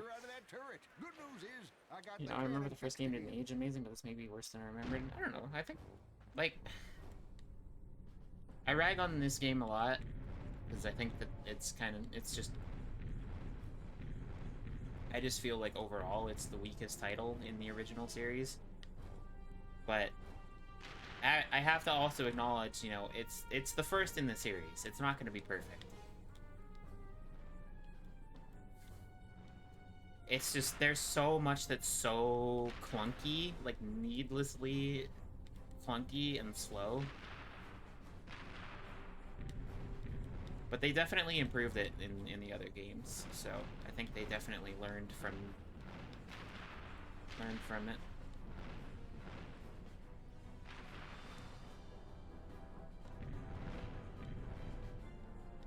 But yeah, these turret sections fucking suck. I don't like them at all.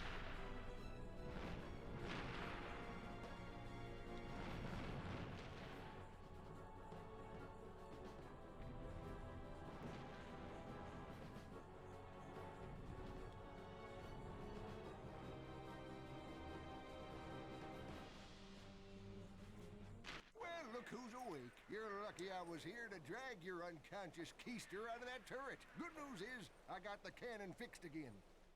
Well, look who's awake. You're lucky I was here to drag your unconscious keister out of that turret. Good news is, I got the cannon fixed again. Okay.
Well.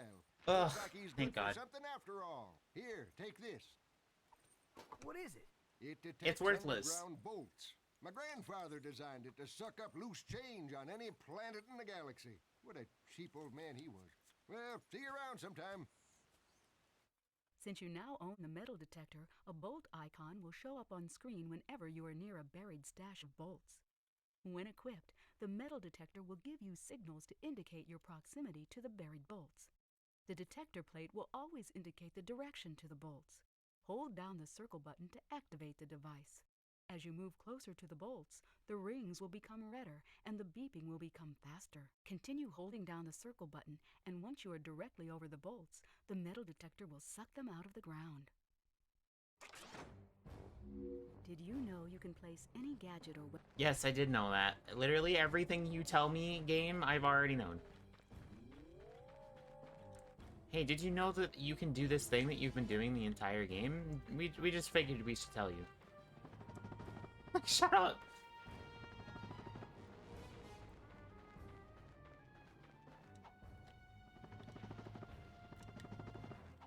Like when I got the flamethrower when you bought it, and it's like, oh, hold circle to use this weapon. Like, you mean literally every weapon? Use the fire weapon button to fire the weapon. Oh my god, I never would have figured that out.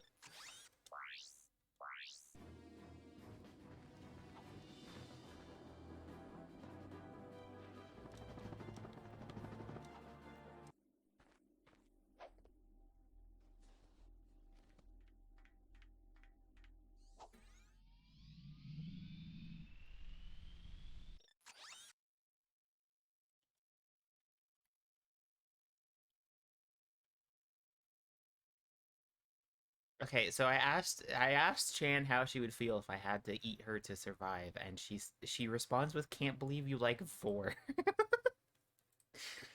God damn it.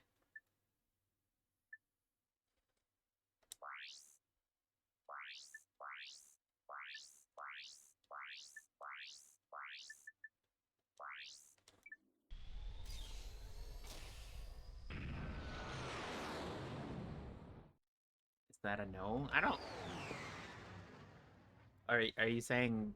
Are you asking me? Is that a no? Or are you asking? Is that a no that she wouldn't let me? Because she didn't give me an answer, really. I mean, it is a no. I do not like Vor.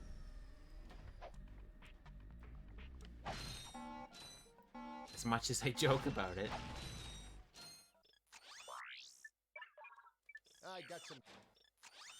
She does. I don't. Hi there, Fuzzball. Oh, that's a no. She dreams about being born.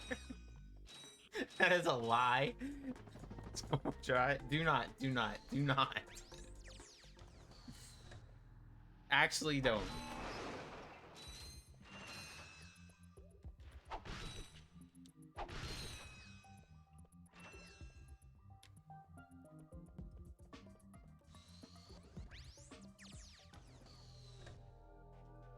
If it was Pizza Ven? What, like the pizza slice? Sure, go for it. Friendly faces I've seen in weeks. You are friendly, aren't you? To you? Yes. Okay, we have an answer from reliable sources. Well, Frank, Chan is have I got a deal gaslighting for you. Since the Blarg began dumping their toxic sludge into our ocean, the wildlife has Become ravenous mutants? yeah, you could say that. All See, my Chan, customers how about you give me a became real rats. answer to my question So then? I'm closing the place down. However, I just so happen to have one, count 'em one, O2 mask left. How much? It's not for sale. But you said I said I had a deal, and indeed I do. You boys get rid of those Blarg ships, and it's yours. Just escort me to the other end of this resort, and you can use our jet fighter. Jet fighter, eh? All right. But you better not try to stiff us. You eating me means you've already... No. That is not the same thing. I'm saying in a situation where you die and I will starve to death unless I eat your flesh, my god. Vor is like swallowing people whole, okay? That's different.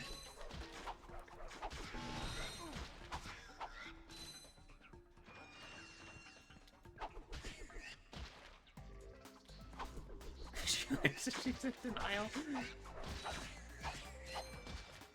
There's no winning this.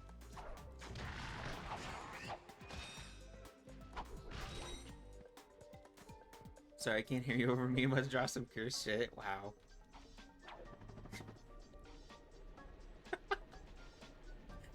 Who's gonna be eating the pizza raven then?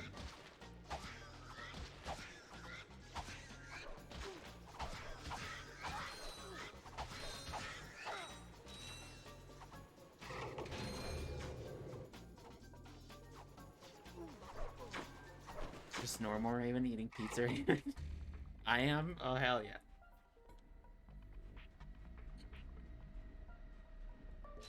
To war be void, that is a question. Wow.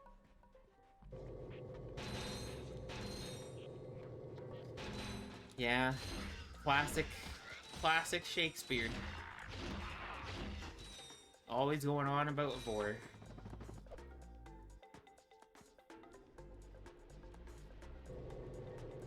I'm Vor, therefore I am.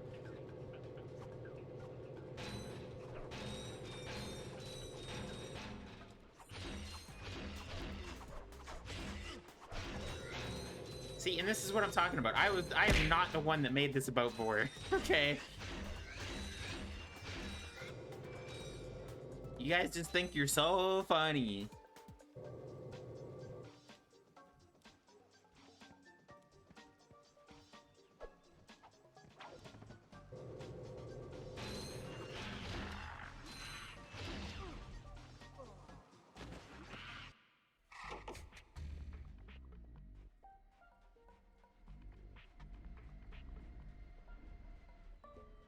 Channel staple, true.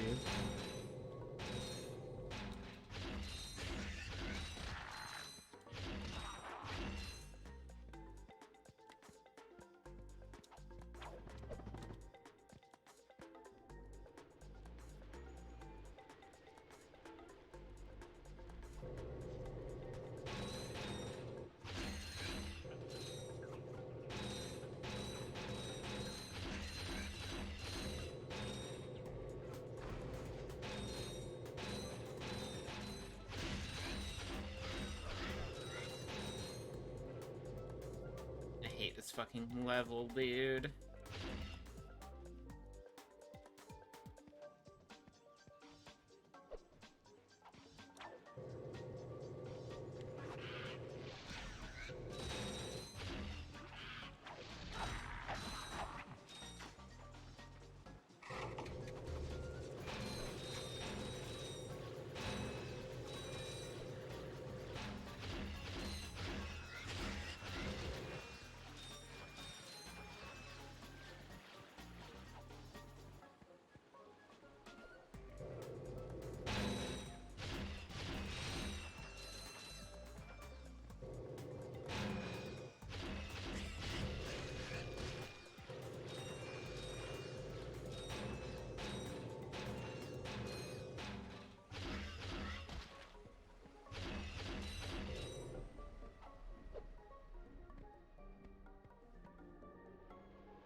I was taking a drink.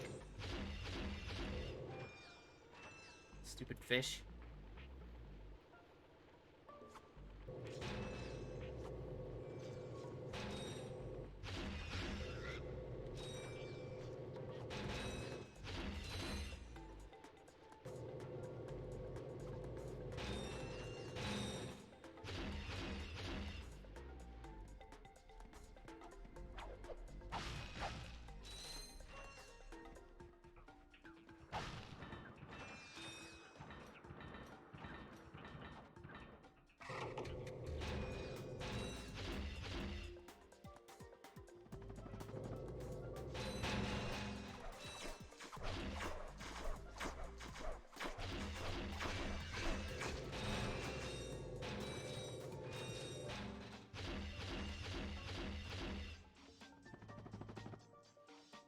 Would you live here? No.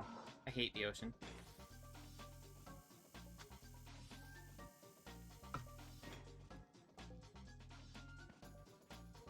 I hate myself for drawing this. Are you actually?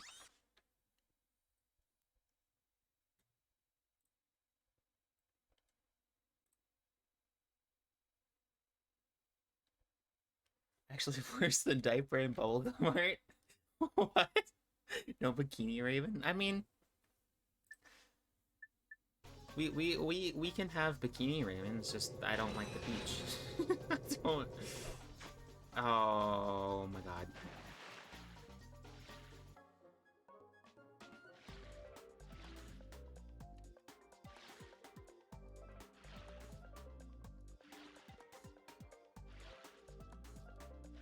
I'll do bikini then someday. Wow.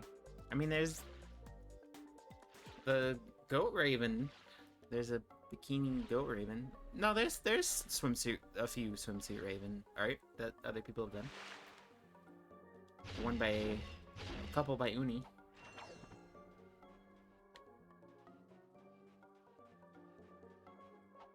And one by Chan.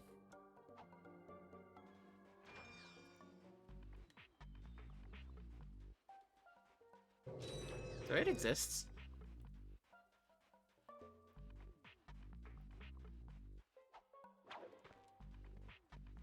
Actually, no, there's more than one by Chan. There's a couple of Raven ones at the beach. See, I mean, I don't know. Maybe, like, living in a place, like, with the beach, like, would be fine. I don't like going in the water, I should say. I can appreciate the beach at a distance. We're here.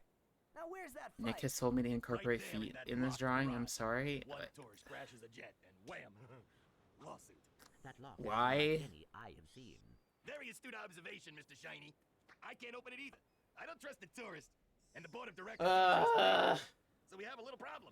We have You're a gonna big make problem. everyone I think just that want I you like to this match. shit. So if you can't open up the lock, that's your problem.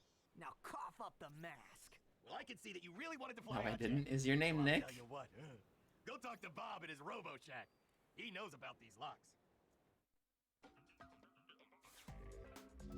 You'll need to use the special features of God, I love that every planet, when you get to the end of the planet, tells you you have to go somewhere else. just around the corner.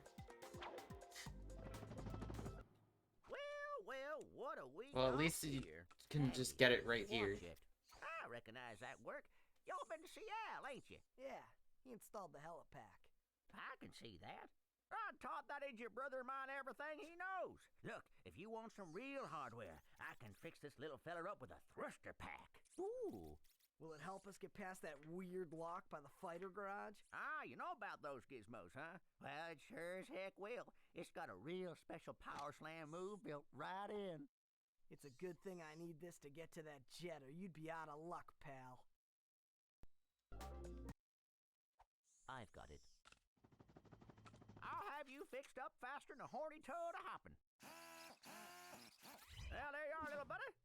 Better than new. The real question is, how much effort are you putting into this? Yeah, not bad. Faster than a horny what? A horny toad.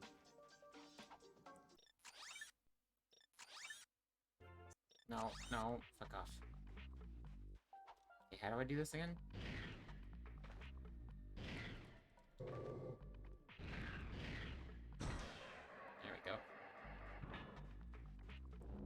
Press the square button to fire the machine guns, and press the circle button to fire home missiles. To go faster, hold down the X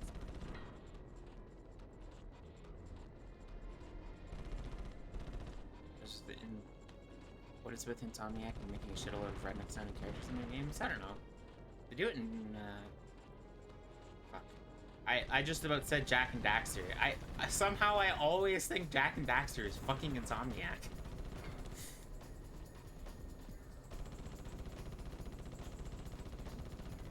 It's not. It's Naughty Dog, back when they actually made games.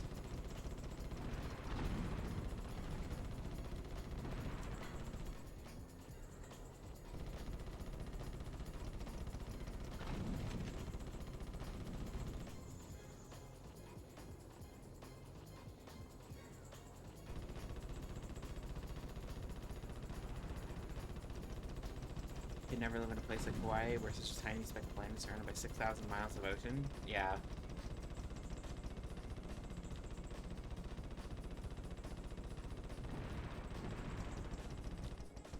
And volcanoes.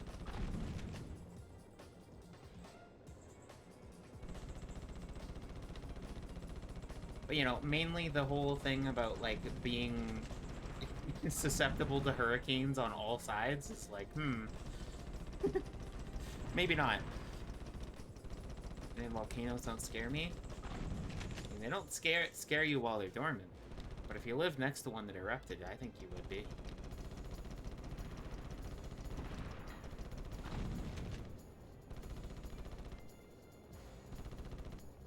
In fact, you should be scared of mountains in general. I happen to live not that far from a place that got completely destroyed while everyone slept because the entire top of a mountain just decided to slide off.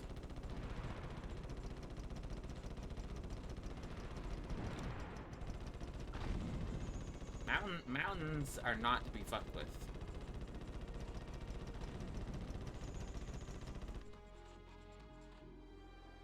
Well, I guess that should do it. Here you go. It's about time.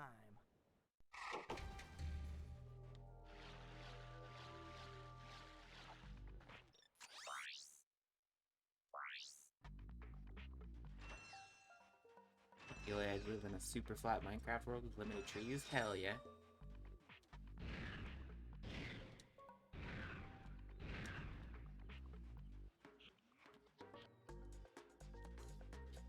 I don't know. Usually when the only places I really think about being like an ideal, nice place to live, so I always think of like Norway or Finland, Switzerland, that kind of stuff.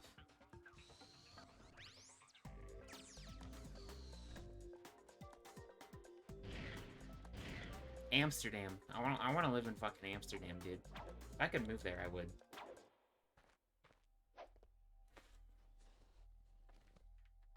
Walkable cities are based. Not just bikes build, hell yeah.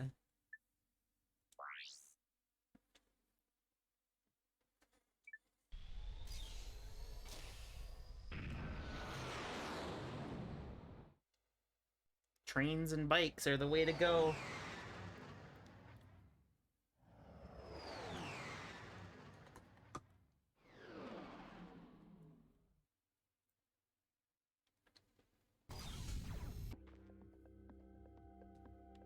Based and train pilled.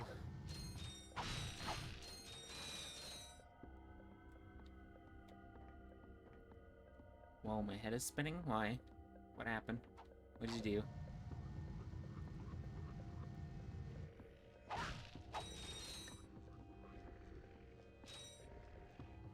Hold on. I need to fucking stretch. I'm getting like a cramp from...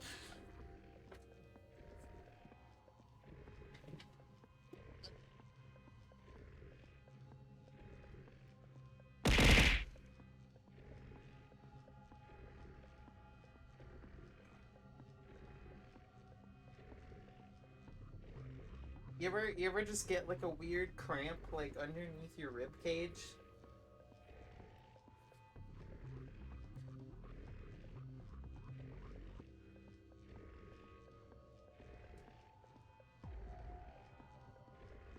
Like right where your body folds?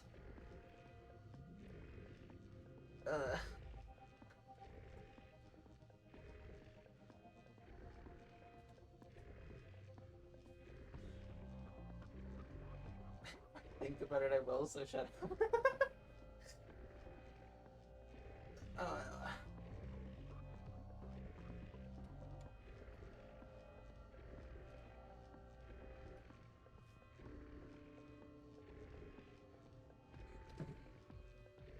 Oh, dude, my whole back.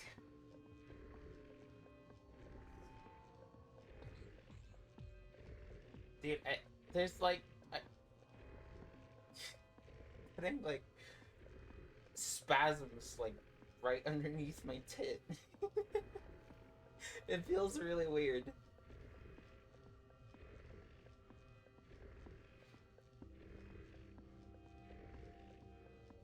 Oh, tit cramps, yeah.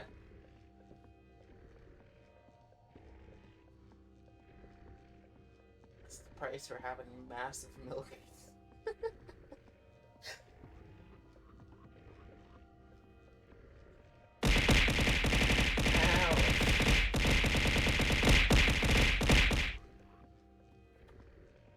Okay.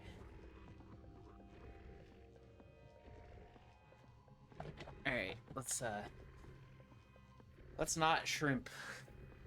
I'm gonna make an effort to sit up straight.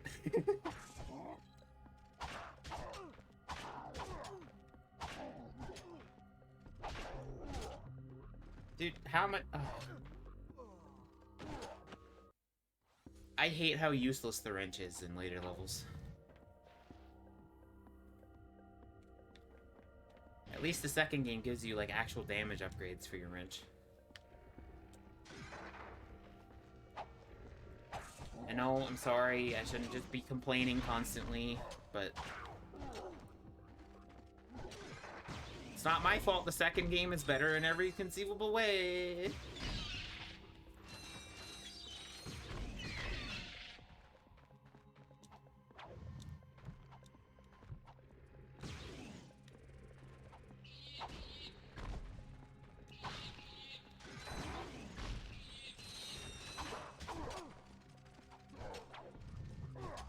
Oh my god, stop!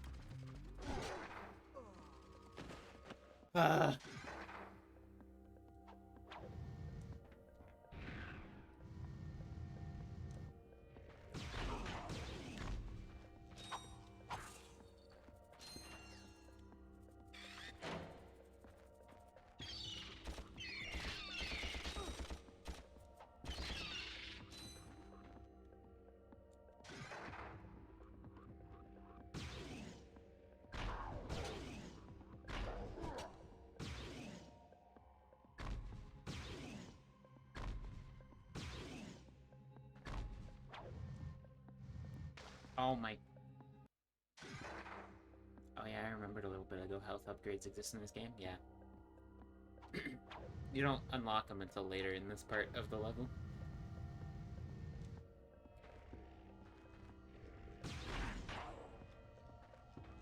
I love those enemies sounding exactly like Seagull. Yeah. Dude, my favorite competitive Overwatch player.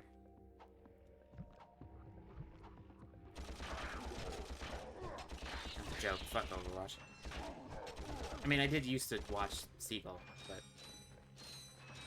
back in the good old days of Overwatch 1. Back when I cared. Raven, that's dated ass reference. I know, I'm sorry. I'm a fucking... Listen, I'm a boomer, okay? I'm old. My bones are decaying as we speak. That's a real beauty. Technically yours are too, but... You know.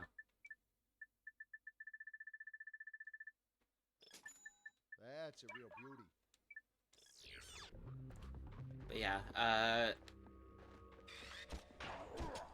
I used to watch a lot of Moon and Seagull. Although my favorite, and still one of my favorite content creators of all time, was Stir. Or you might know him as Star_.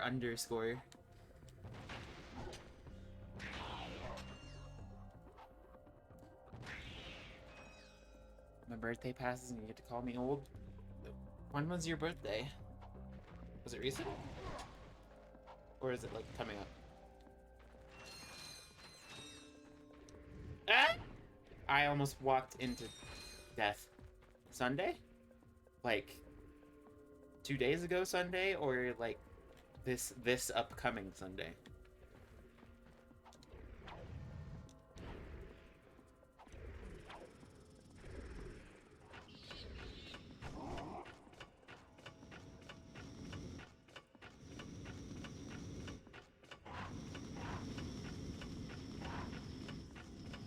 This past Sunday? I see.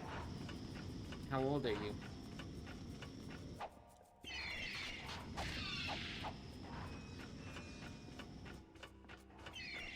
How old did you turn?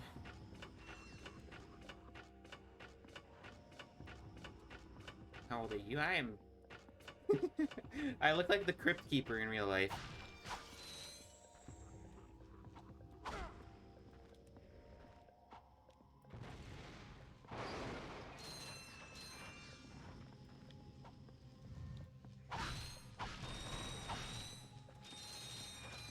But I'm... You're 26? Damn, bro, same! Dude, we're totally twinning. Freshly legal. Hell yeah. Nothing like hitting the ripe legal age of 26. That sounded really creepy. I don't ever want to describe somebody's age as being ripe. I got some great bargains for you today.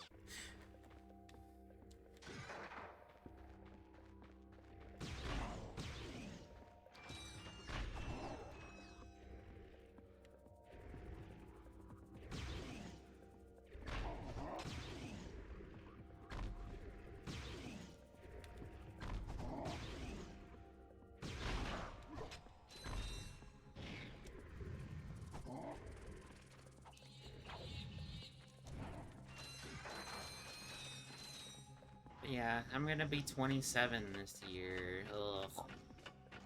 Ugh.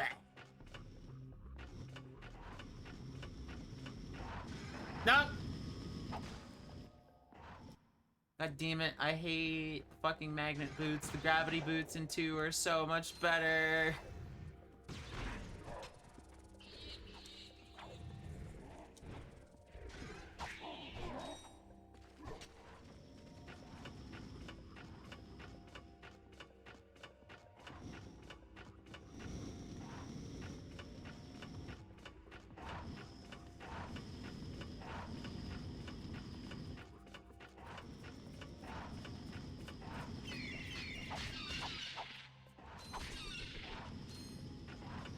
It doesn't even let you use your weapons when you're magnet booted.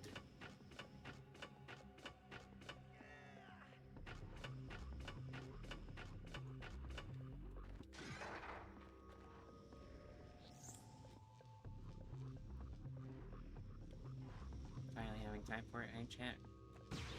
Hey Doku.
Oh my, fuck you.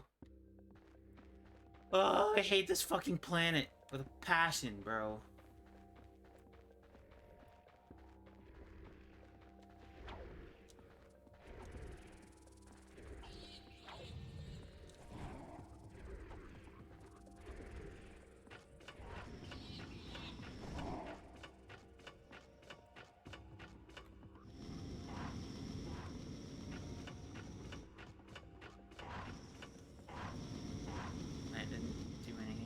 Yes, it did.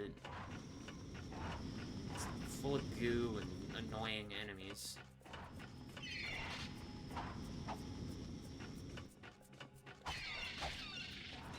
The boots sound like a ticking timer. Yeah, it kind of does.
Hello again, everyone. Supreme Executive Chairman Drek here to fill you in on our progress.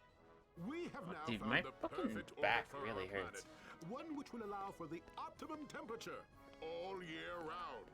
However, there is a planet now occupying that orbit, and sadly, for its few insignificant inhabitants, it must be destroyed. That's why we've created this! The Planet Buster Maximus, a device capable of blowing an entire planet into subatomic particles. We're quite proud of it. Here's how it works. We attach the Planet Buster to this ship, fly it into orbit around the planet, and let it go! Kaboom! This guy has the Quite perfect head ingenious, shape, really. yeah. Once our trained professionals put the finishing touches on our new planet, everything will be complete. Thank you. Goodbye. Now this guy's gonna blow up an entire planet? That's just mean. That's what I've been telling you. Look, I'm still gunning for Quark. If we end up taking out Drek too, hey, fine. What? You do care. Don't push it, pal. He fit real well with his head up somebody's ass, yeah. He's butt plug shaped.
How do I get in here?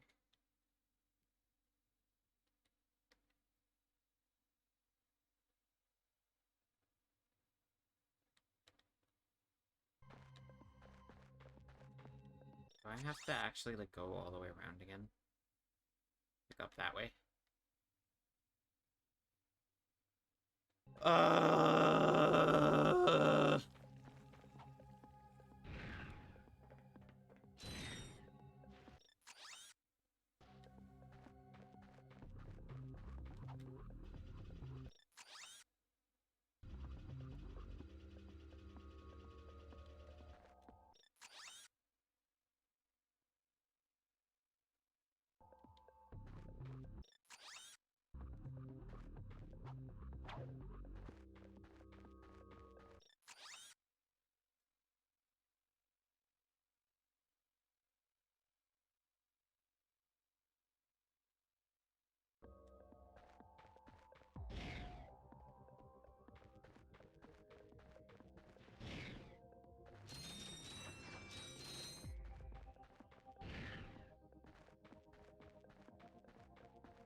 Am I just going in a circle back to the ship?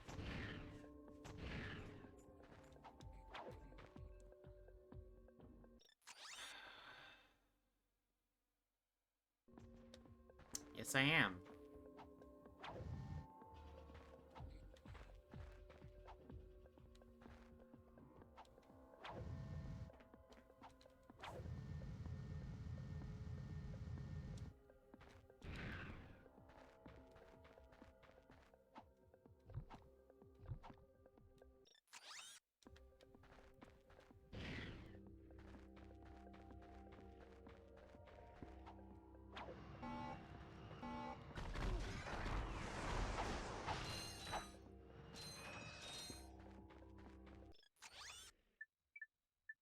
Hi there, Fuzzball.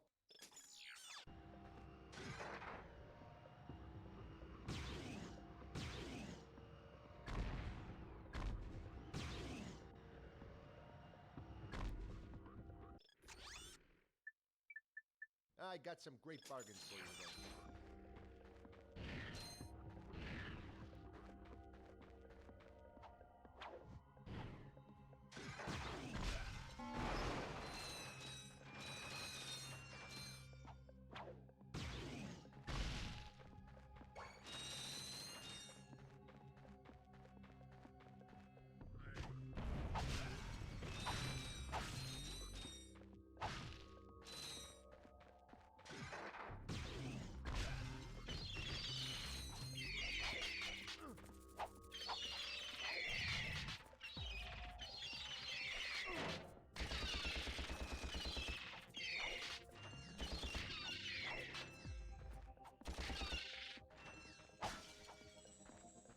Herbs? Yeah.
This is a premium nanotech dispenser. You can purchase a can to increase your maximum health. Wow.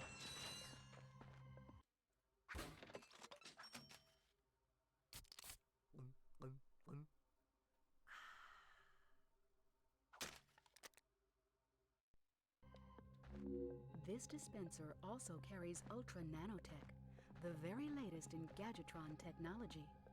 Ultra Nanotech is 3 times more potent than Premium Nanotech.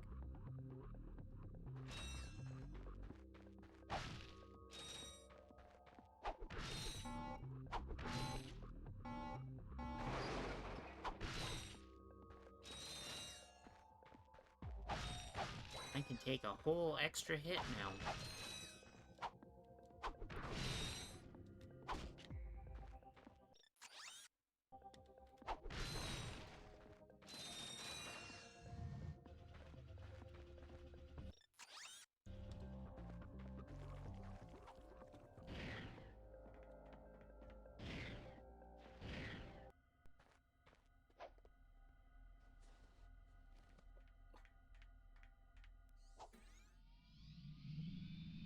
I really need to fucking stretch for my back.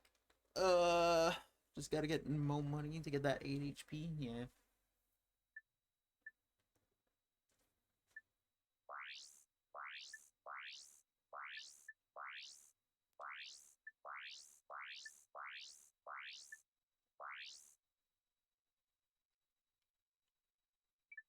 No, no, no, no, no, no, no. Okay, I thought I accidentally.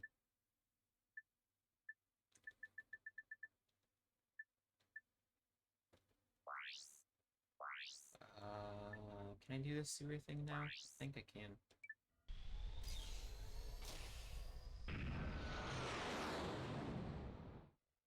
Gold bolts also give you money, but effort, yeah.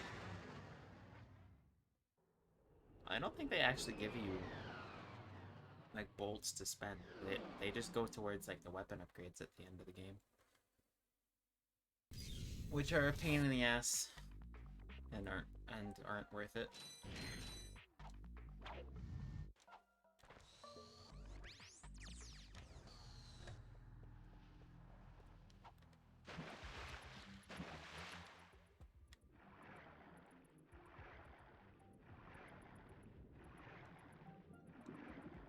I think they do in this game. I want to bring it share now. I don't remember them doing that. Just like a separate collectible.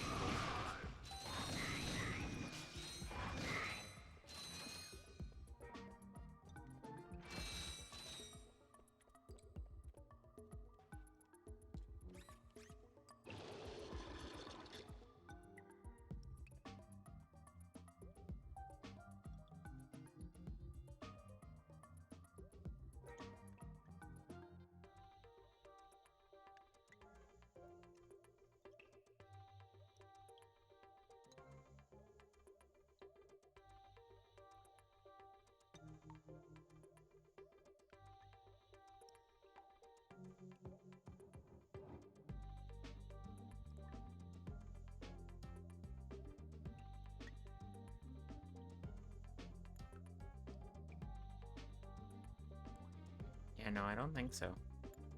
I don't see anything that says that they do.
There we go.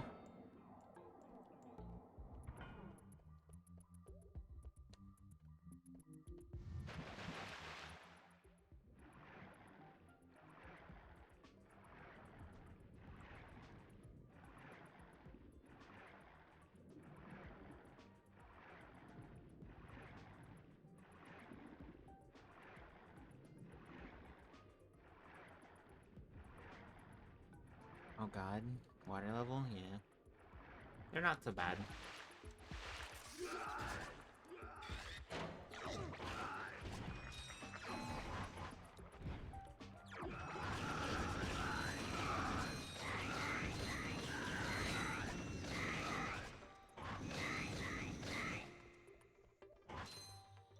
Water lovers are made of pure hatred? Yeah, that's true.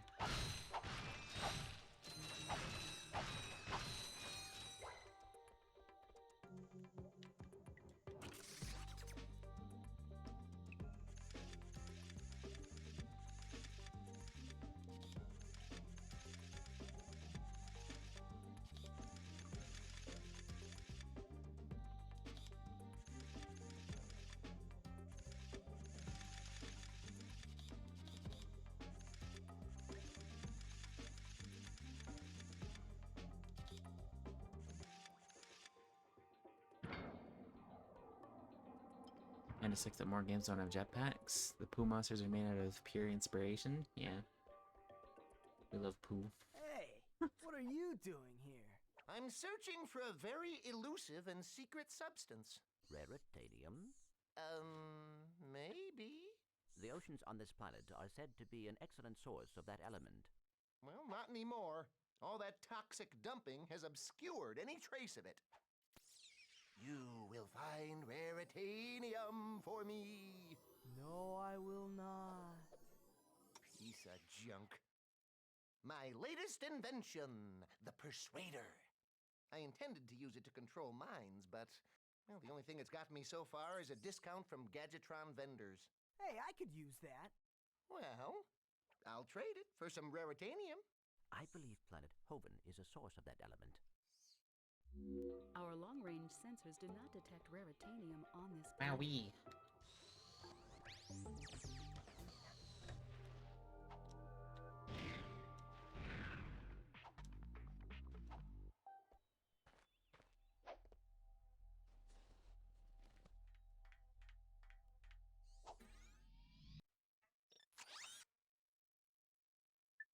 What year did this game come out? I think 2002.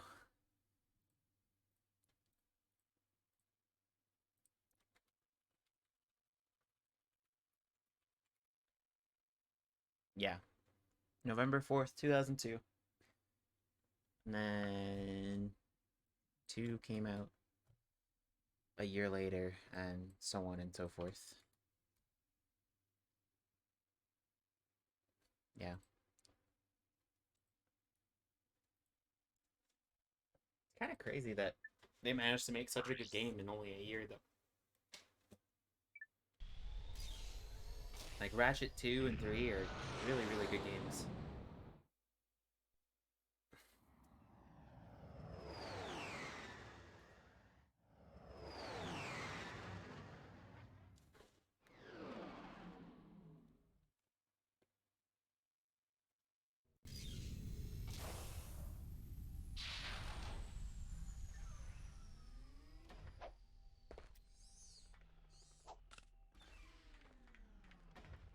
Does 2 look the exact same as this? You think? Great work, detective. It looks a bit better. The facial animations are a little less weird. I think aesthetically, Ratchet 2 looks better. In terms of, like, level design and just overall.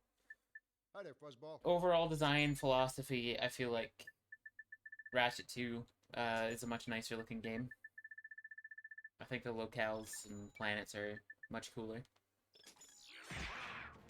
Much more interesting. I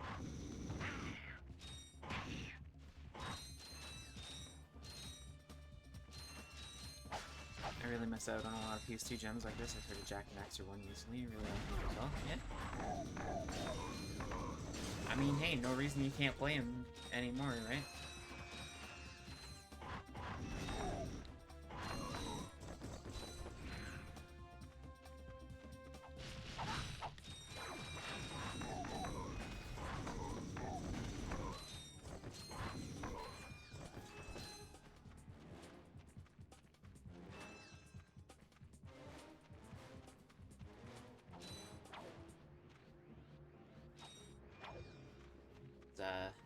You most certainly can. Just obtain your own legal copy of the game and a PlayStation 2 console and play it. Emulators, what's that?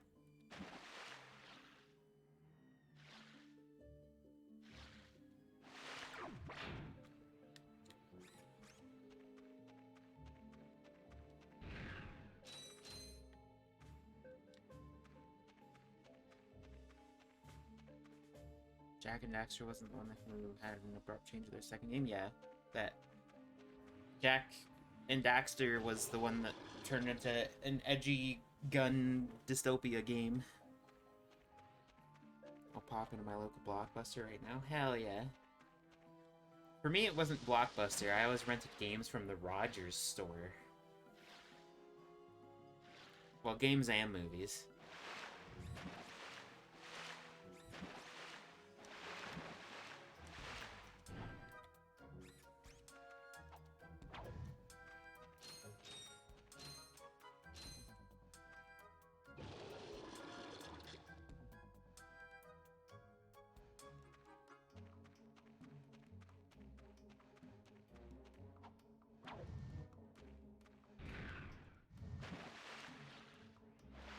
Okay, I really need to piss, so I will be right back.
back.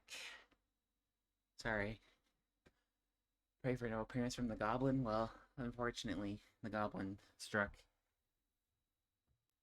I also, a package showed up. I got a new hoodie because my other hoodie is like falling apart. There's so many holes in it. It's a nice hoodie. It's nice, baggy, long, comfortable. So, I'm happy. But we have like a roller thing, you know, the thing that you use for like your back or whatever. And I tried to use it and I got stuck on the floor. I didn't know how to get up. So that is part of the reason for delay.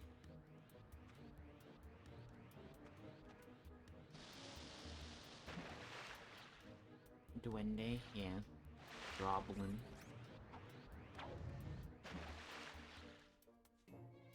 Yeah, I laid down, rolled a little bit, and like I couldn't roll back. I was just like stuck there. I had to get my mom to pull the thing out from under me so I could roll over.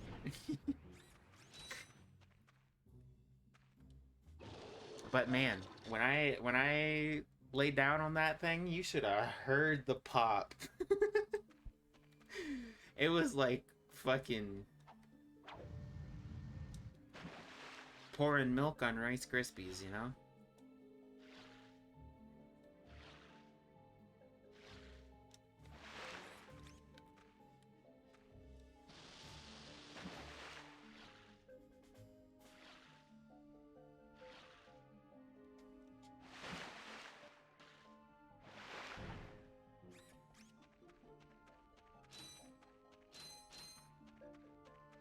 Or popcorn, you know.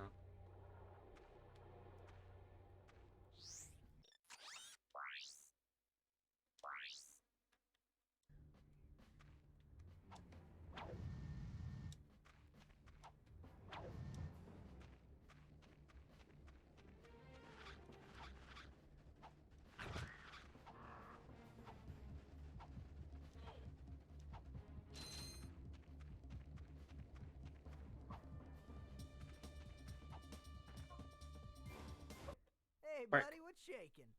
Oh my goodness. Bark, bark. Aren't you Bark, bark. just Bark, a bark. little angel? Bark, bark, bark. Actually, I'm a little robot. You're funny too. Yeah, but looks aren't everything. You be nice. I think I got Bark, something bark. special for you. How would you like a hydro pack upgrade? That would be quite helpful for swimming underwater. Whatever. There you go, sweetie. You look so handsome. Thank you, miss. Your craftspersonship is excellent. If you two are through, Jealous? You come back and see me any old time. Your hydro pack.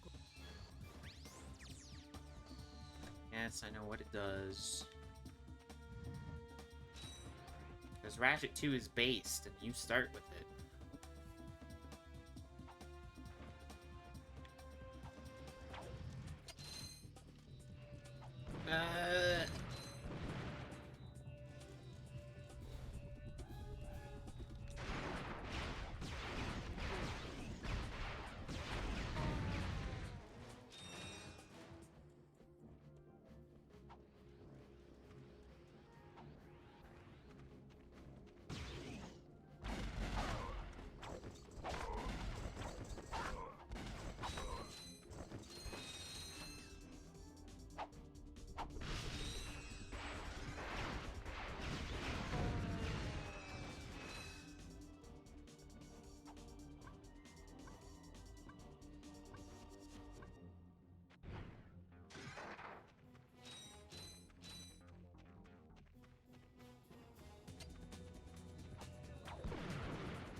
the gun sound from Shadow the Hedgehog. Is it?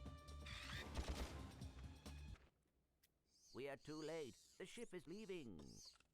Hang on. There's an old defense turret over there. Hey, are you thinking what I'm thinking? I sincerely doubt it.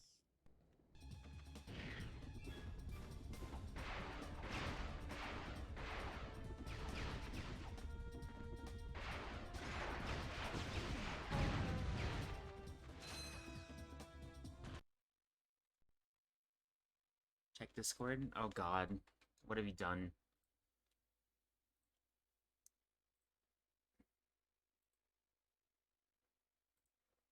I hate you.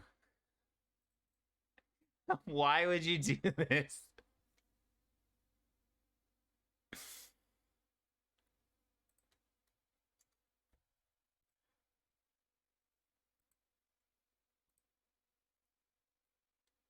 Hatred.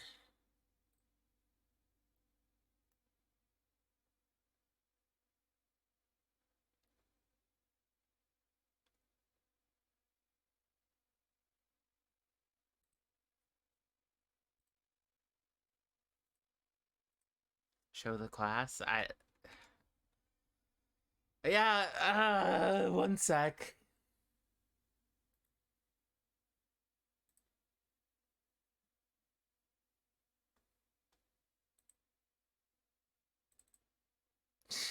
God.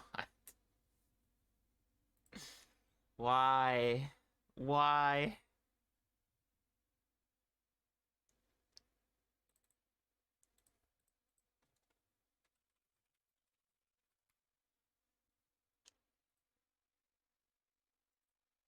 Alright, here it comes. Should I color it? You can do whatever you want.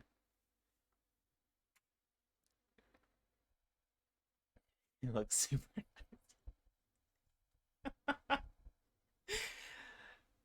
I swear to God, you know what? You can do that, but if you somehow like spark some kind of vor fetish in yourself as a result of drawing this as a joke, you know what? That's on you. I didn't ask for this.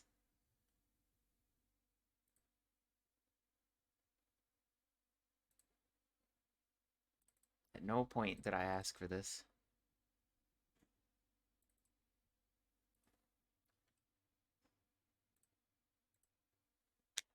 There you go.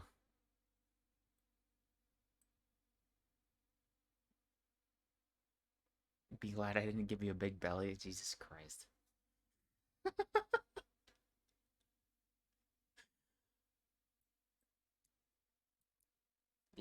Let's just be perfectly clear here. I did not ask for this. Chan did this of her own volition.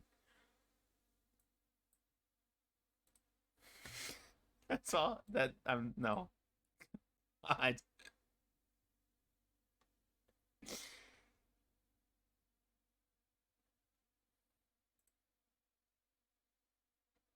See, I really like the expression on Raven's face. However, the subject matter, not so much. So, thank you, I guess. Chan, it looks like genuine fetish content, yeah. I think Chan's not telling us something.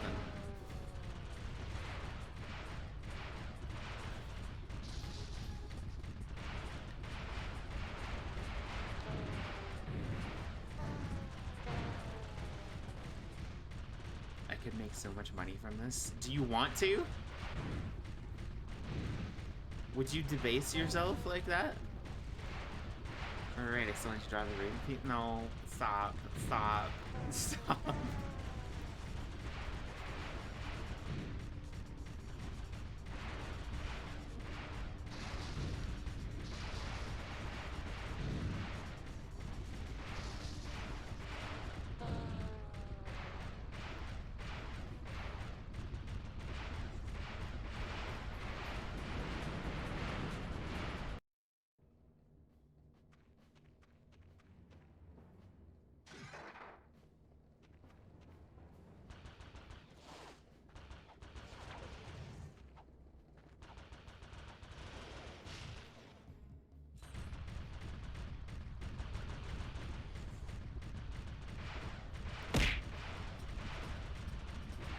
Nice hijack. You missed the board.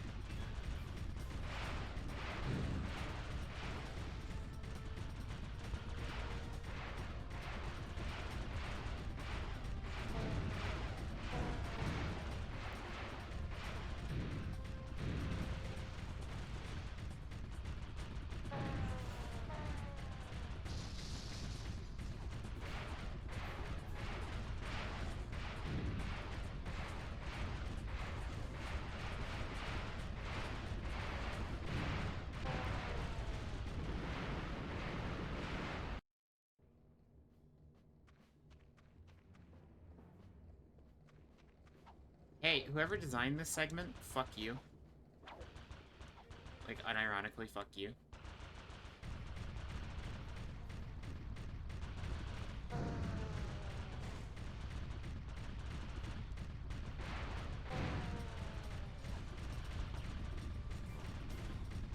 She designed Razorman to have non-human feet escape the toes. True.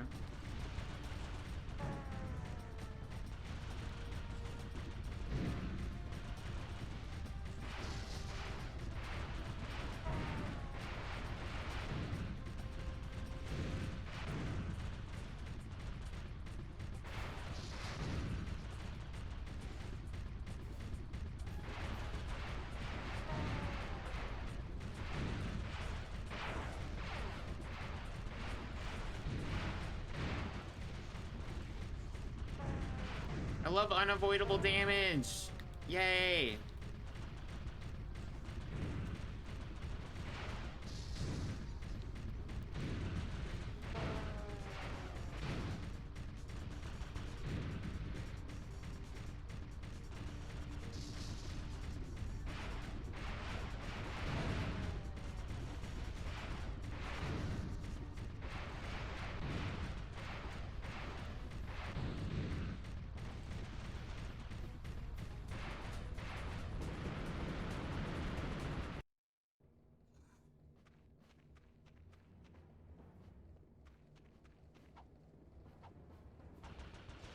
I really hope it registers to you guys just how much this part sucks.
Thank God. Says, look, woeful noticing the enemies are just endless spawning with no delays. Yeah. Yeah. Men, you are about to embark on a very dangerous mission. We will be launching a heavily armed surprise attack from our new moon base against a completely unarmed planet. Actually, that doesn't sound too dangerous. Nevertheless, your orders are simple. Destroy anything that moves. Steal the power generators from Gorda City. Then, destroy anything that doesn't move. Oh, and don't forget, have fun.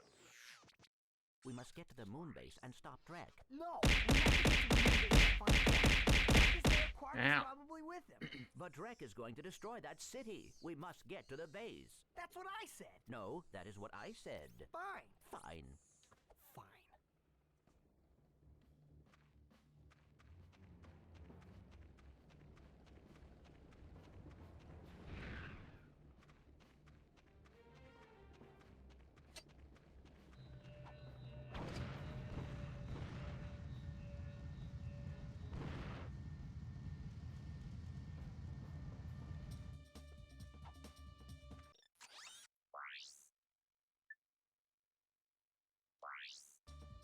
I missing here?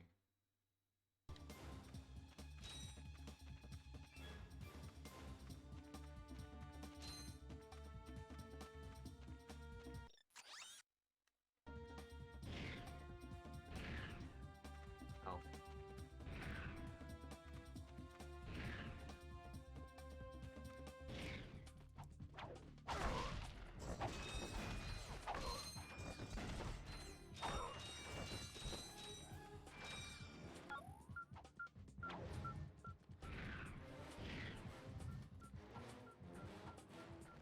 Please? Hello?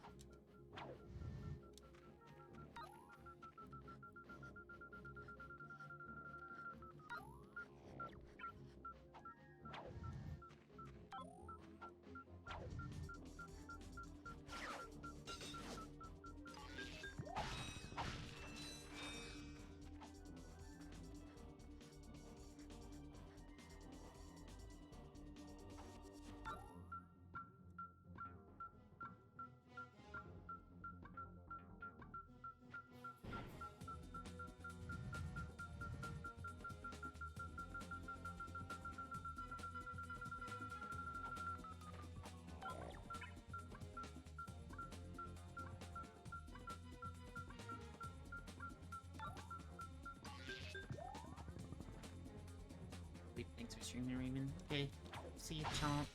Thanks for coming by. Hope you have a good night.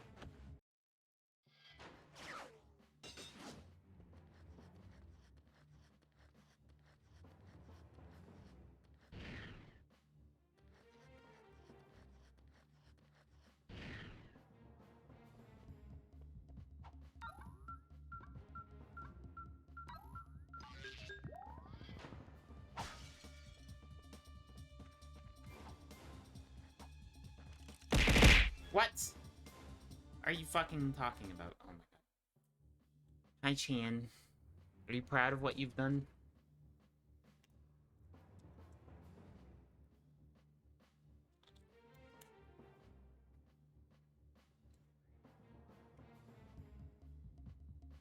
Are you? I didn't do anything. I make one joke, and you guys just love bringing up Vor forever now.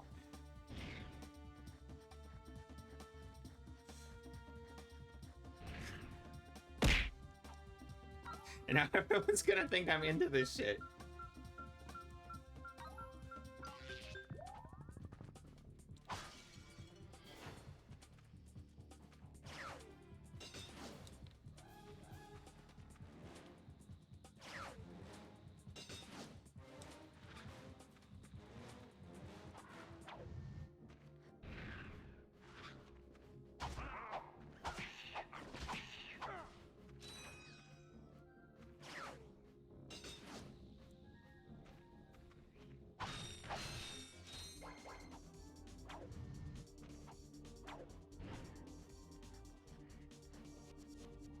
You enjoy eating and you like it to some degree, then that means you do too. That means everyone does.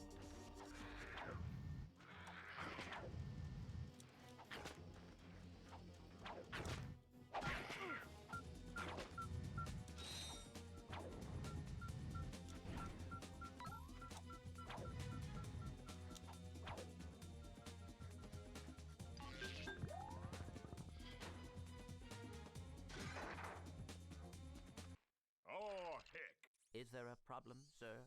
Y'all wouldn't have any spare parts, would you? Help That yourself. just made me like eating Dang less. rocks Same. are too tough. I keep breaking my drill. That rock is raritanium. Let me look at that drill.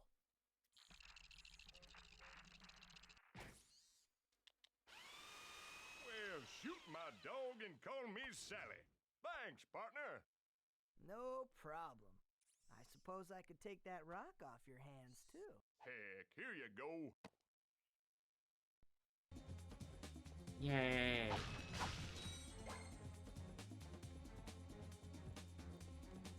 I got the rock.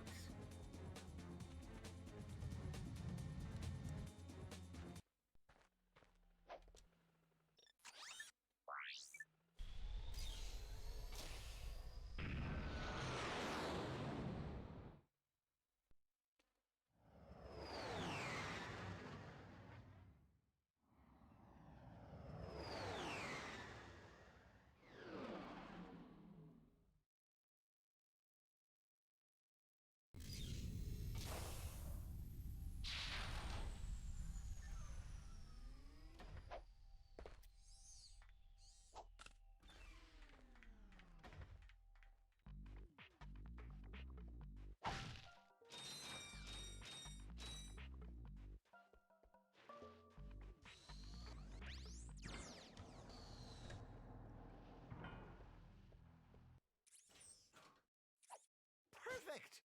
This is precisely what I need. See, now, if that were just like a regular old slice of pizza, that would have been a great picture. You can't be serious. Well, I tried.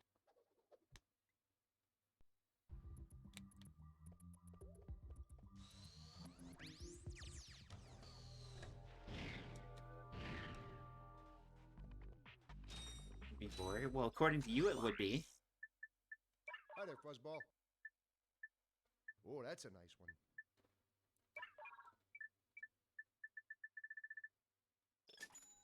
That's a real beauty.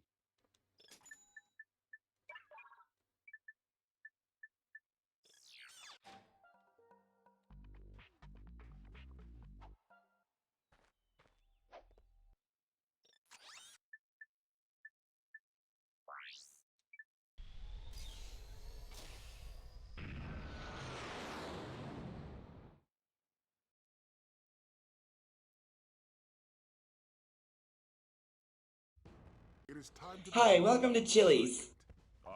Ayo. A photo up by your shiny Thank you new for the shuttle. follow. Terrific idea. The singing Mr. really are an idiot.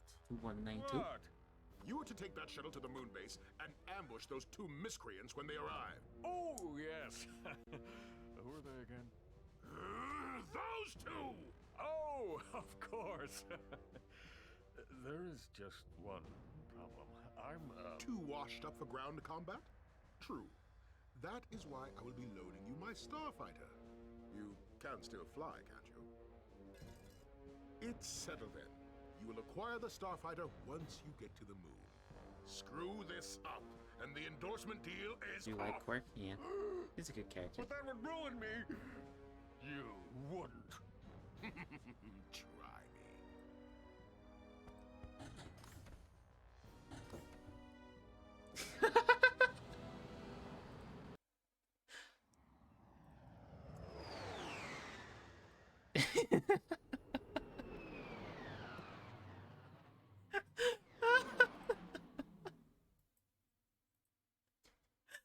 Oh my god. Hold on. Hold on. Chandra follow-up. I did not see direct ship. We must have missed him. Who knows where Quark is now? If we're gonna catch those two, we need a faster ship. Perhaps this space station will supply the ship we need. Well, we're here. Let's go check it out.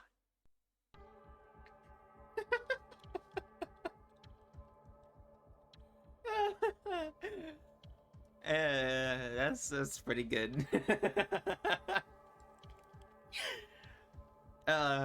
Holy shit, dude.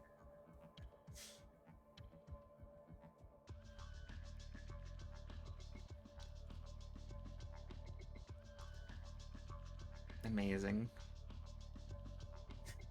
I like her face.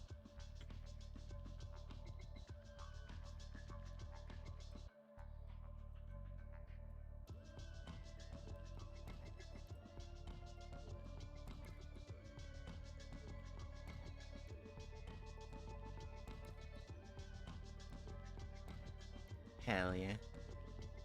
Like the feet? Yeah, those are some great feet. Yeah, we're just gonna put this right there. I feel like I've learned more about Jay in this stream than Raven. Yeah, see? I'm not the one with the boar fetish. I'm not the one that drew that.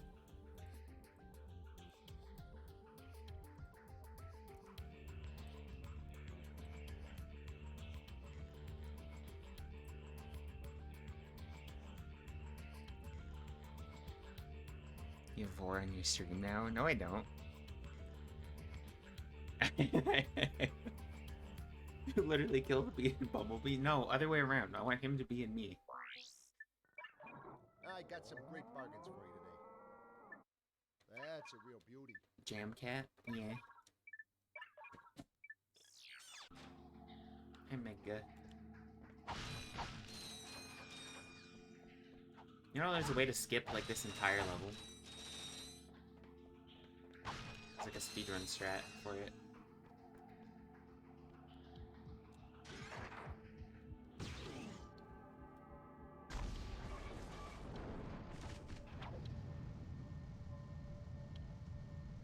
Okay, so you avoid him? No, like... Those pulsing towers prefer the force fields. War is such an easy joke to make, it fits in so easy. That's what I'm saying! It's just funny.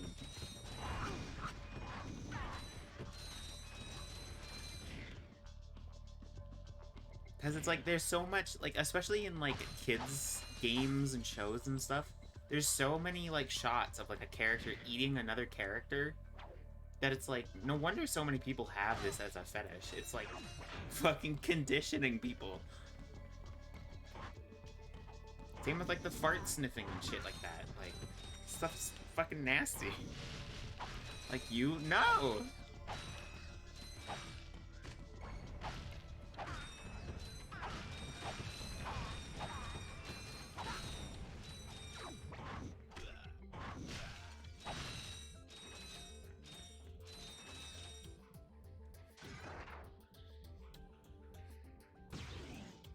I think you're just projecting, Chin.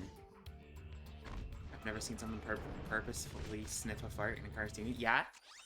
Never? Here, you know what? We're gonna take a little detour and go on a little learning adventure together.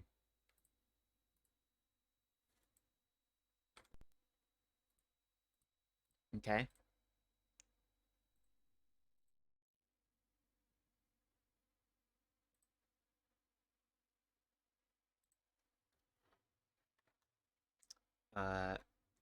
Here, you know what? Hold on. I'm gonna just for safety reasons. Where's the browser source? There. I'm gonna find the video.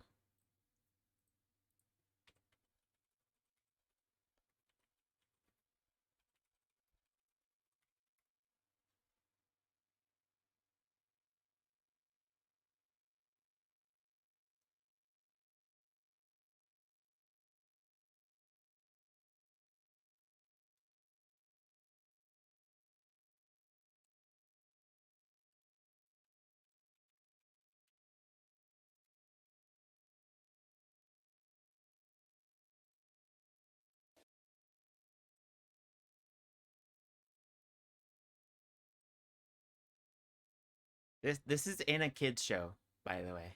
Just so you know.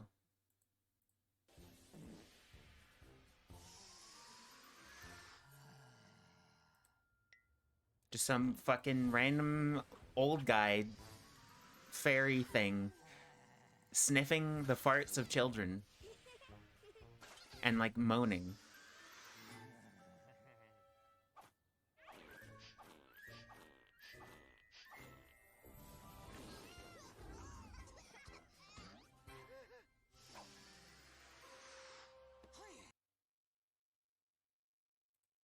Hatred. And then there's another one that Adam talks about in this video. What is it? The fucking Lion King shit? Stinky the Skunky uploaded this one. What a surprise. Have you lost your mind? Never had one, Kia. So this character likes to fart, apparently. I've never seen an episode of The Lion Guard. I've only seen the Scar song. We've enough to fight Denge. That's it. I'll give you run. This is an entire compilation. We've got something I know. Wonder what that is. There was like one particular scene that was posted on the Cringe subreddit where they were like huffing each other's farts or whatever. Chosen one. Is this humor? Is this like... Was it is sniffing and enjoying it? They will. Is this comedy? Hold on.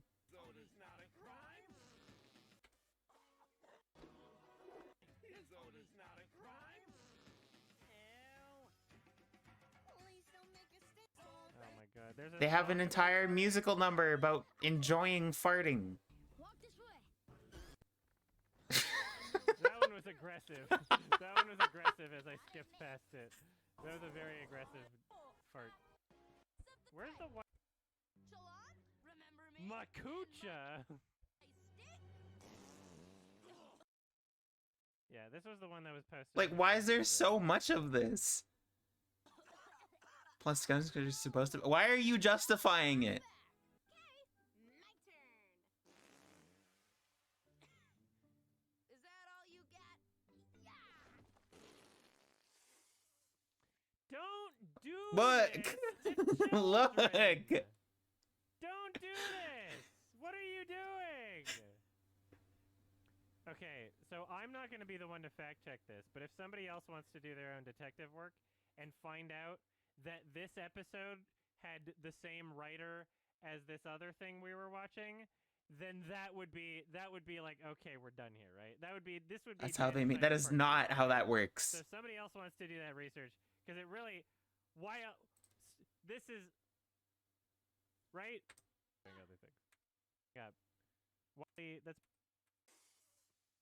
make an adult show about farts. Like, why?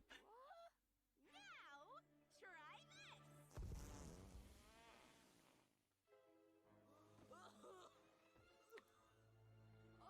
Okay, Bingo. Okay, you win. Is this supposed to be funny? Don't put it in a kid's show, okay? Is this comedy? Like, I know, haha, funny fart joke, like, whatever, like, you know, I laugh I laugh at fart jokes now and then too, like who doesn't? But like, that's just fucking disgusting.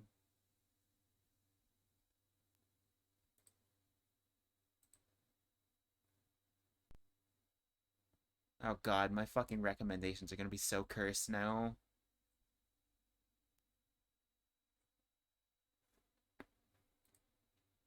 Oh my god, you should have just heard the way my neck popped. Ow.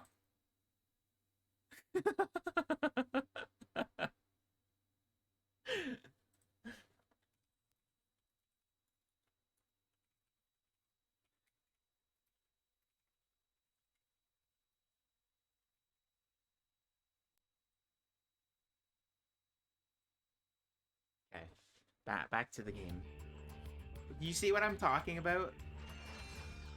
This is not the content I came here for, but I am entertained nonetheless. Yeah. It's not uncommon for us to go on weird, derailed tangents, so... Because my chat loves harassing me about Vor. And it turns into this. Raven is quite unpredictable. True.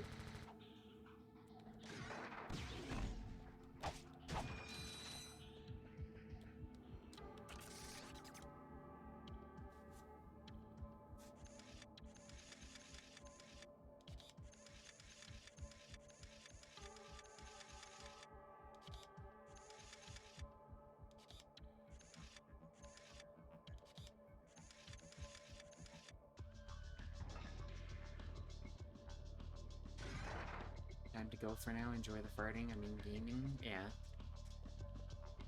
This is now fart stream. VTuber fart ASMR. God, I shouldn't joke about it because that's fuck.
Oh, green sulfur clouds?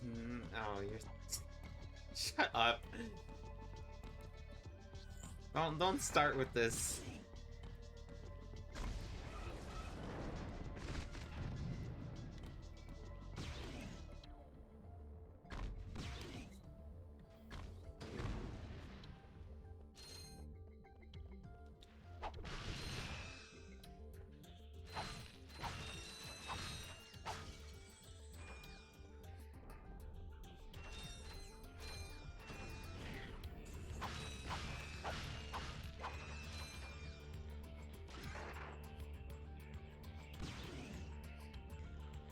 Conditioned us and now we see it everywhere. That's not my fault! You didn't believe me.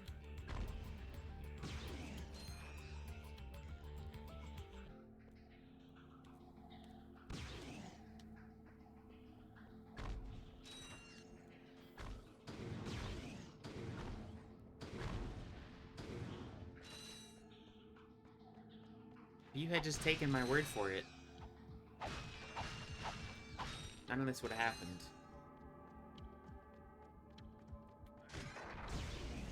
But no, I can't make one joke without it turning into some big thing with you guys.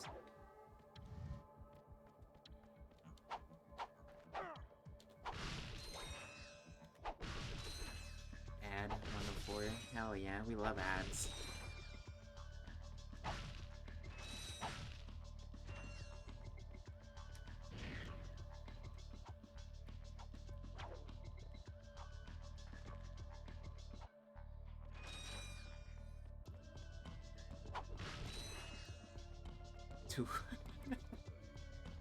There's something so funny about seeing people that aren't subbed come in here and they're like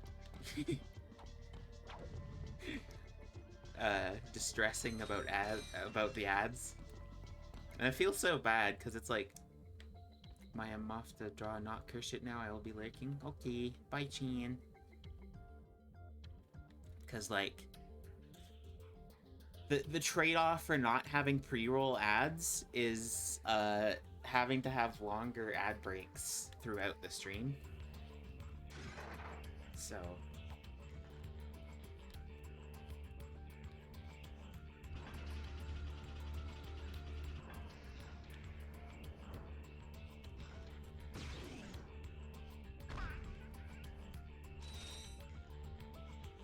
welcome back.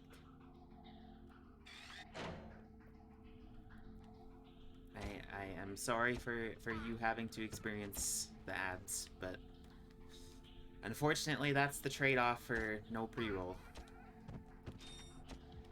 Because, you know, I could tell it, hey, shorter ads throughout, but then it would be, you know, well, one, I get less revenue, which, you know, income is nice. But at the same time, pre-roll ads are fucking, like, literally the one thing that stops me from, like, staying in somebody's stream is, like, having to sit through, like, a 2-minute ad just to, like, begin watching the content. I honestly think pre-roll ads are, like, the worst thing for growth for, like, smaller creators, by far.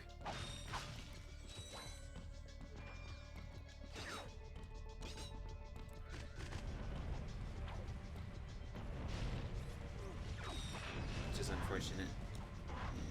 Like, I have no problem with people, like, running ads or anything. It's just pre-roll ads in particular are the most annoying fucking thing ever.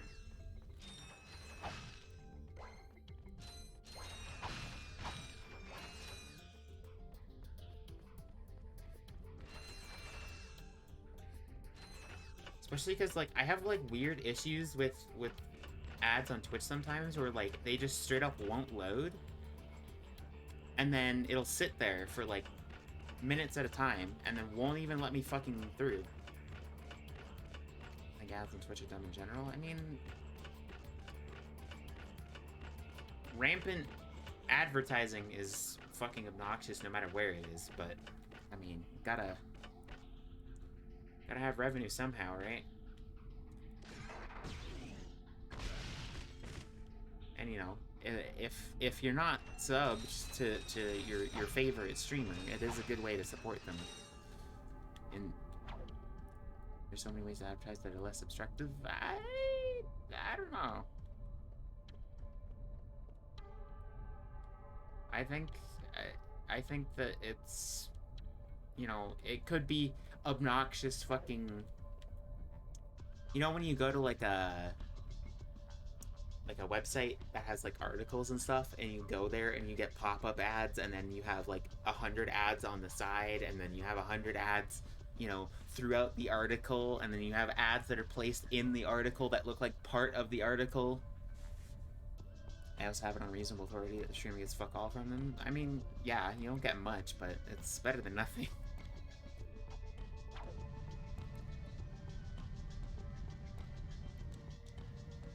What?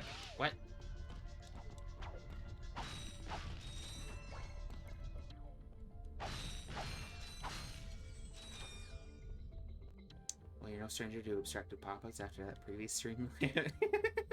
Yeah. But it was funny.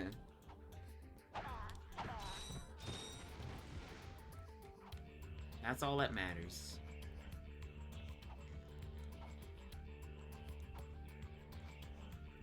I did it for the lulz, for the vine. Well, you thought I was going in another direction? What do you mean?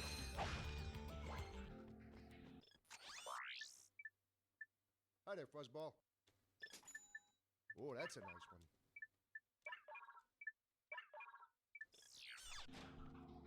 one. Boners. Yeah. Do it for the boner.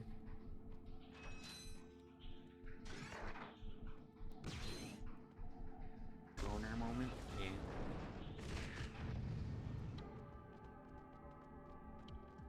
A moment of silence for our homie Scarf Boner.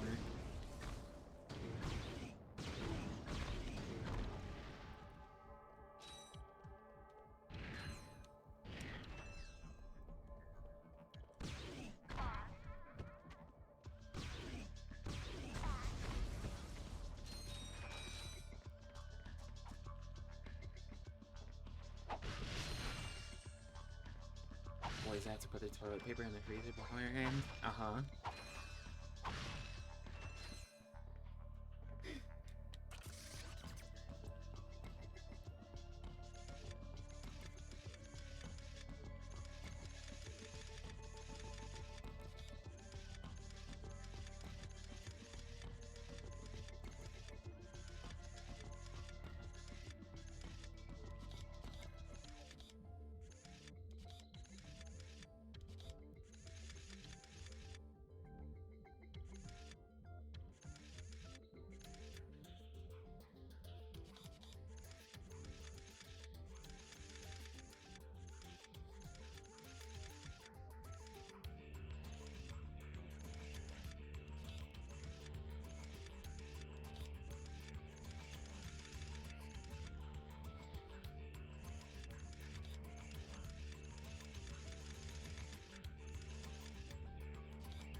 I don't understand this. What the fuck?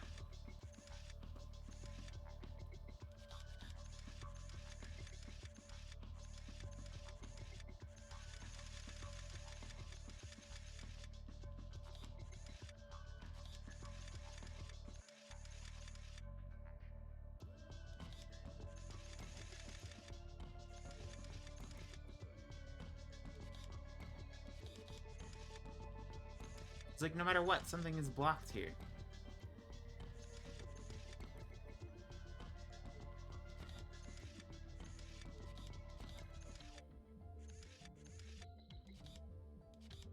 Two lasers, one hole? God, I wish that were me. Oh, we got it. By accident, I guess. Okay. See, no problem. Easy. First try.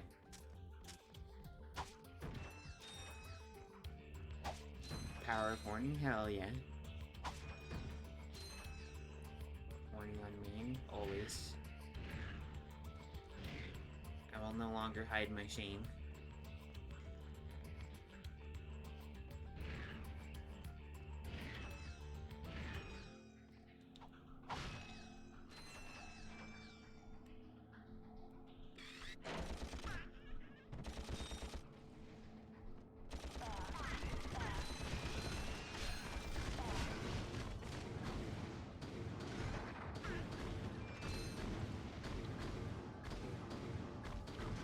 Fucking damn it.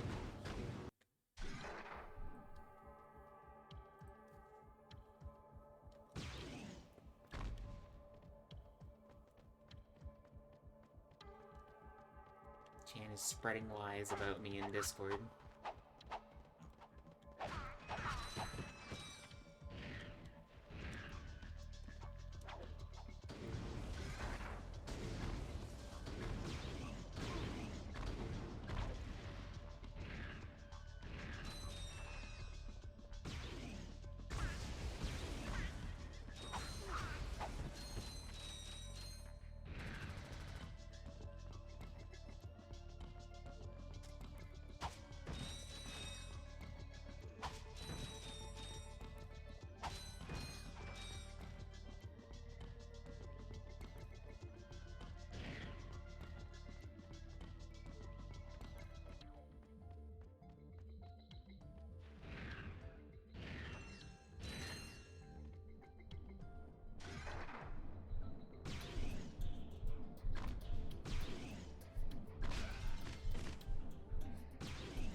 Oh, God.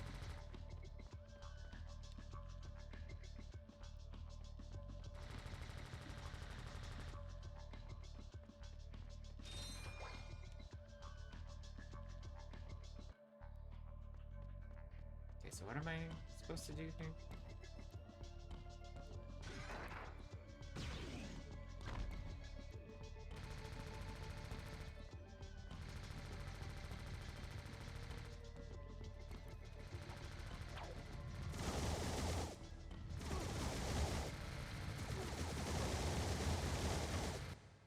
Well, it's most certainly not it, but, you know, I tried. Oh yeah, yeah, I remember now. Never mind.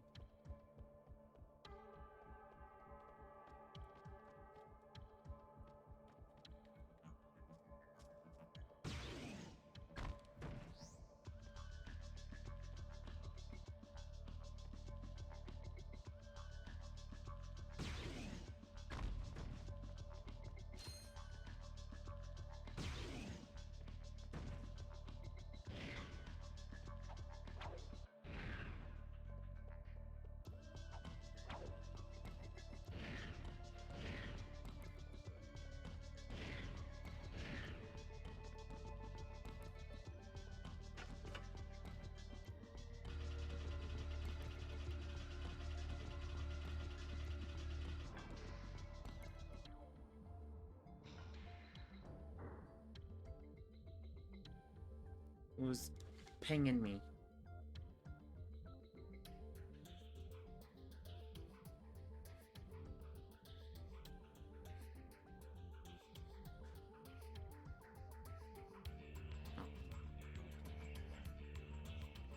It's the random spam text. Love those.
Thank goodness for the checkpoint. Imagine doing the whole level again. Yeah, I would end stream. Not gonna fucking lie. Oh my god. I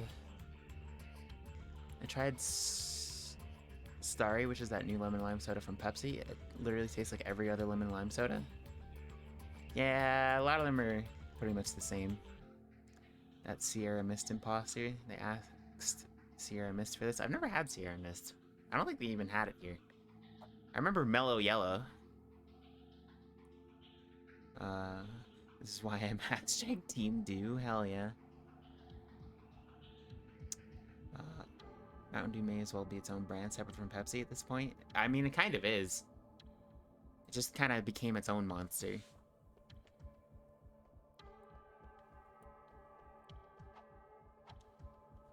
Isn't Mellow Yellow Coke's Mountain Dew? I'm not sure.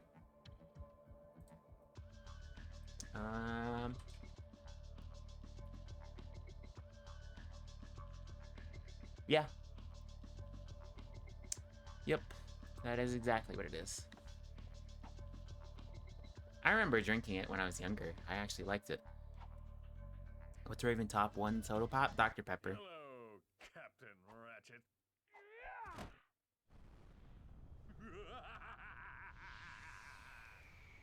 Come and get me, hero. Perhaps we could obtain a ship in there. Great idea. Let's go.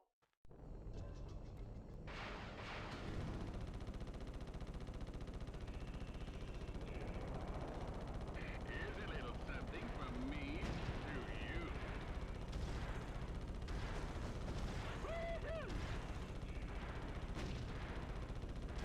Ah, just a stretch. Joined me in my first space battle when I was just a small bro. Boy, you son of a... Time to get up close and personal.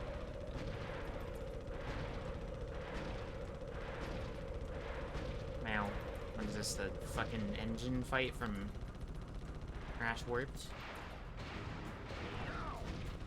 Enough practicing. Let's have some fun.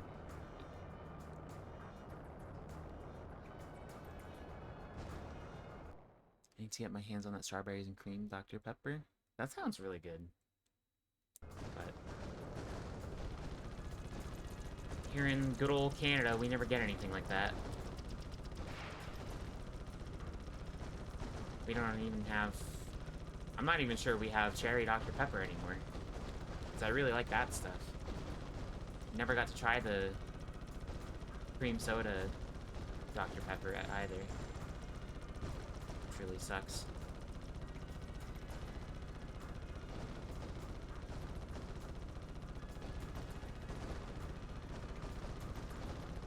Well, it looks like if you want a job done right, you gotta do it yourself. You are in big trouble. Big trouble. Ratchet, this is Ratchet.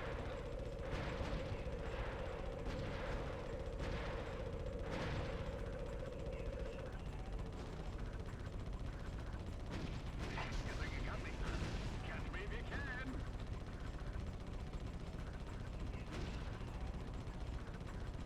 No pain, no gain.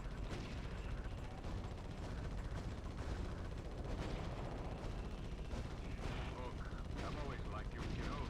I was just following orders. Hey, Ratchet, buddy! Mayday! Mayday! Well, You guys I get can maple act syrup real Dr. fast Pepper? with That's this. not a thing. Oh, boy. That might unironically be kind of good.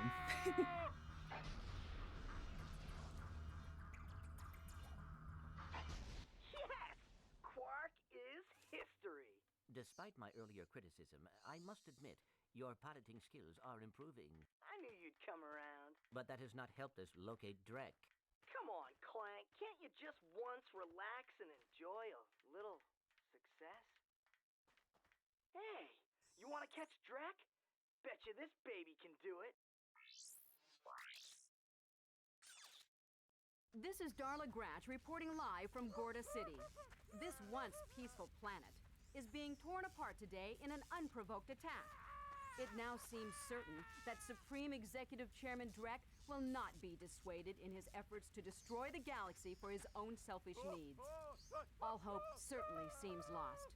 Darla Gratch, Channel 2 News. Yes, I know. It is worse than I expected, too. Look, maybe you were right. This is a lot bigger than you or me. I was really selfish focusing on Quark. It is not too late to stop Drek. Hey, yeah! We've got this new ship. Let's go get him. Now you are talking. Okay. Stretch.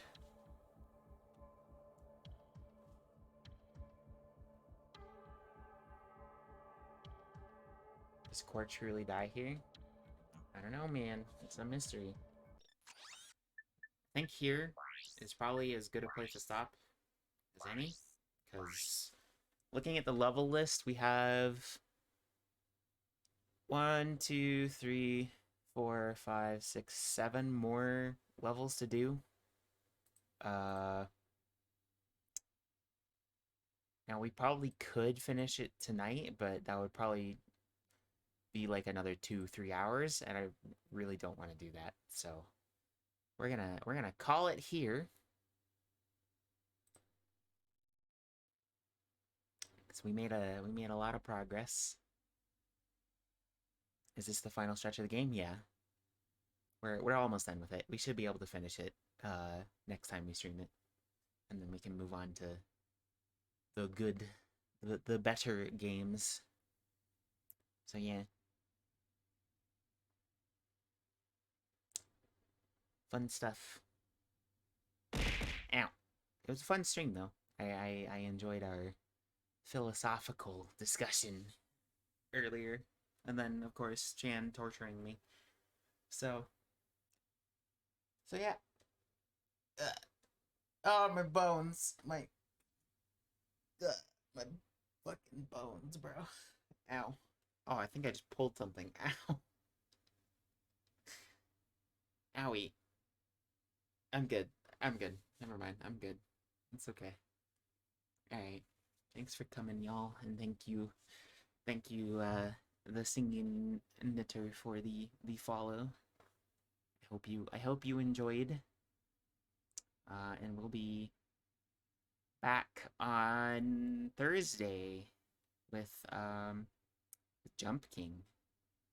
Yeah, that'll be fun. That totally won't be akin to torture.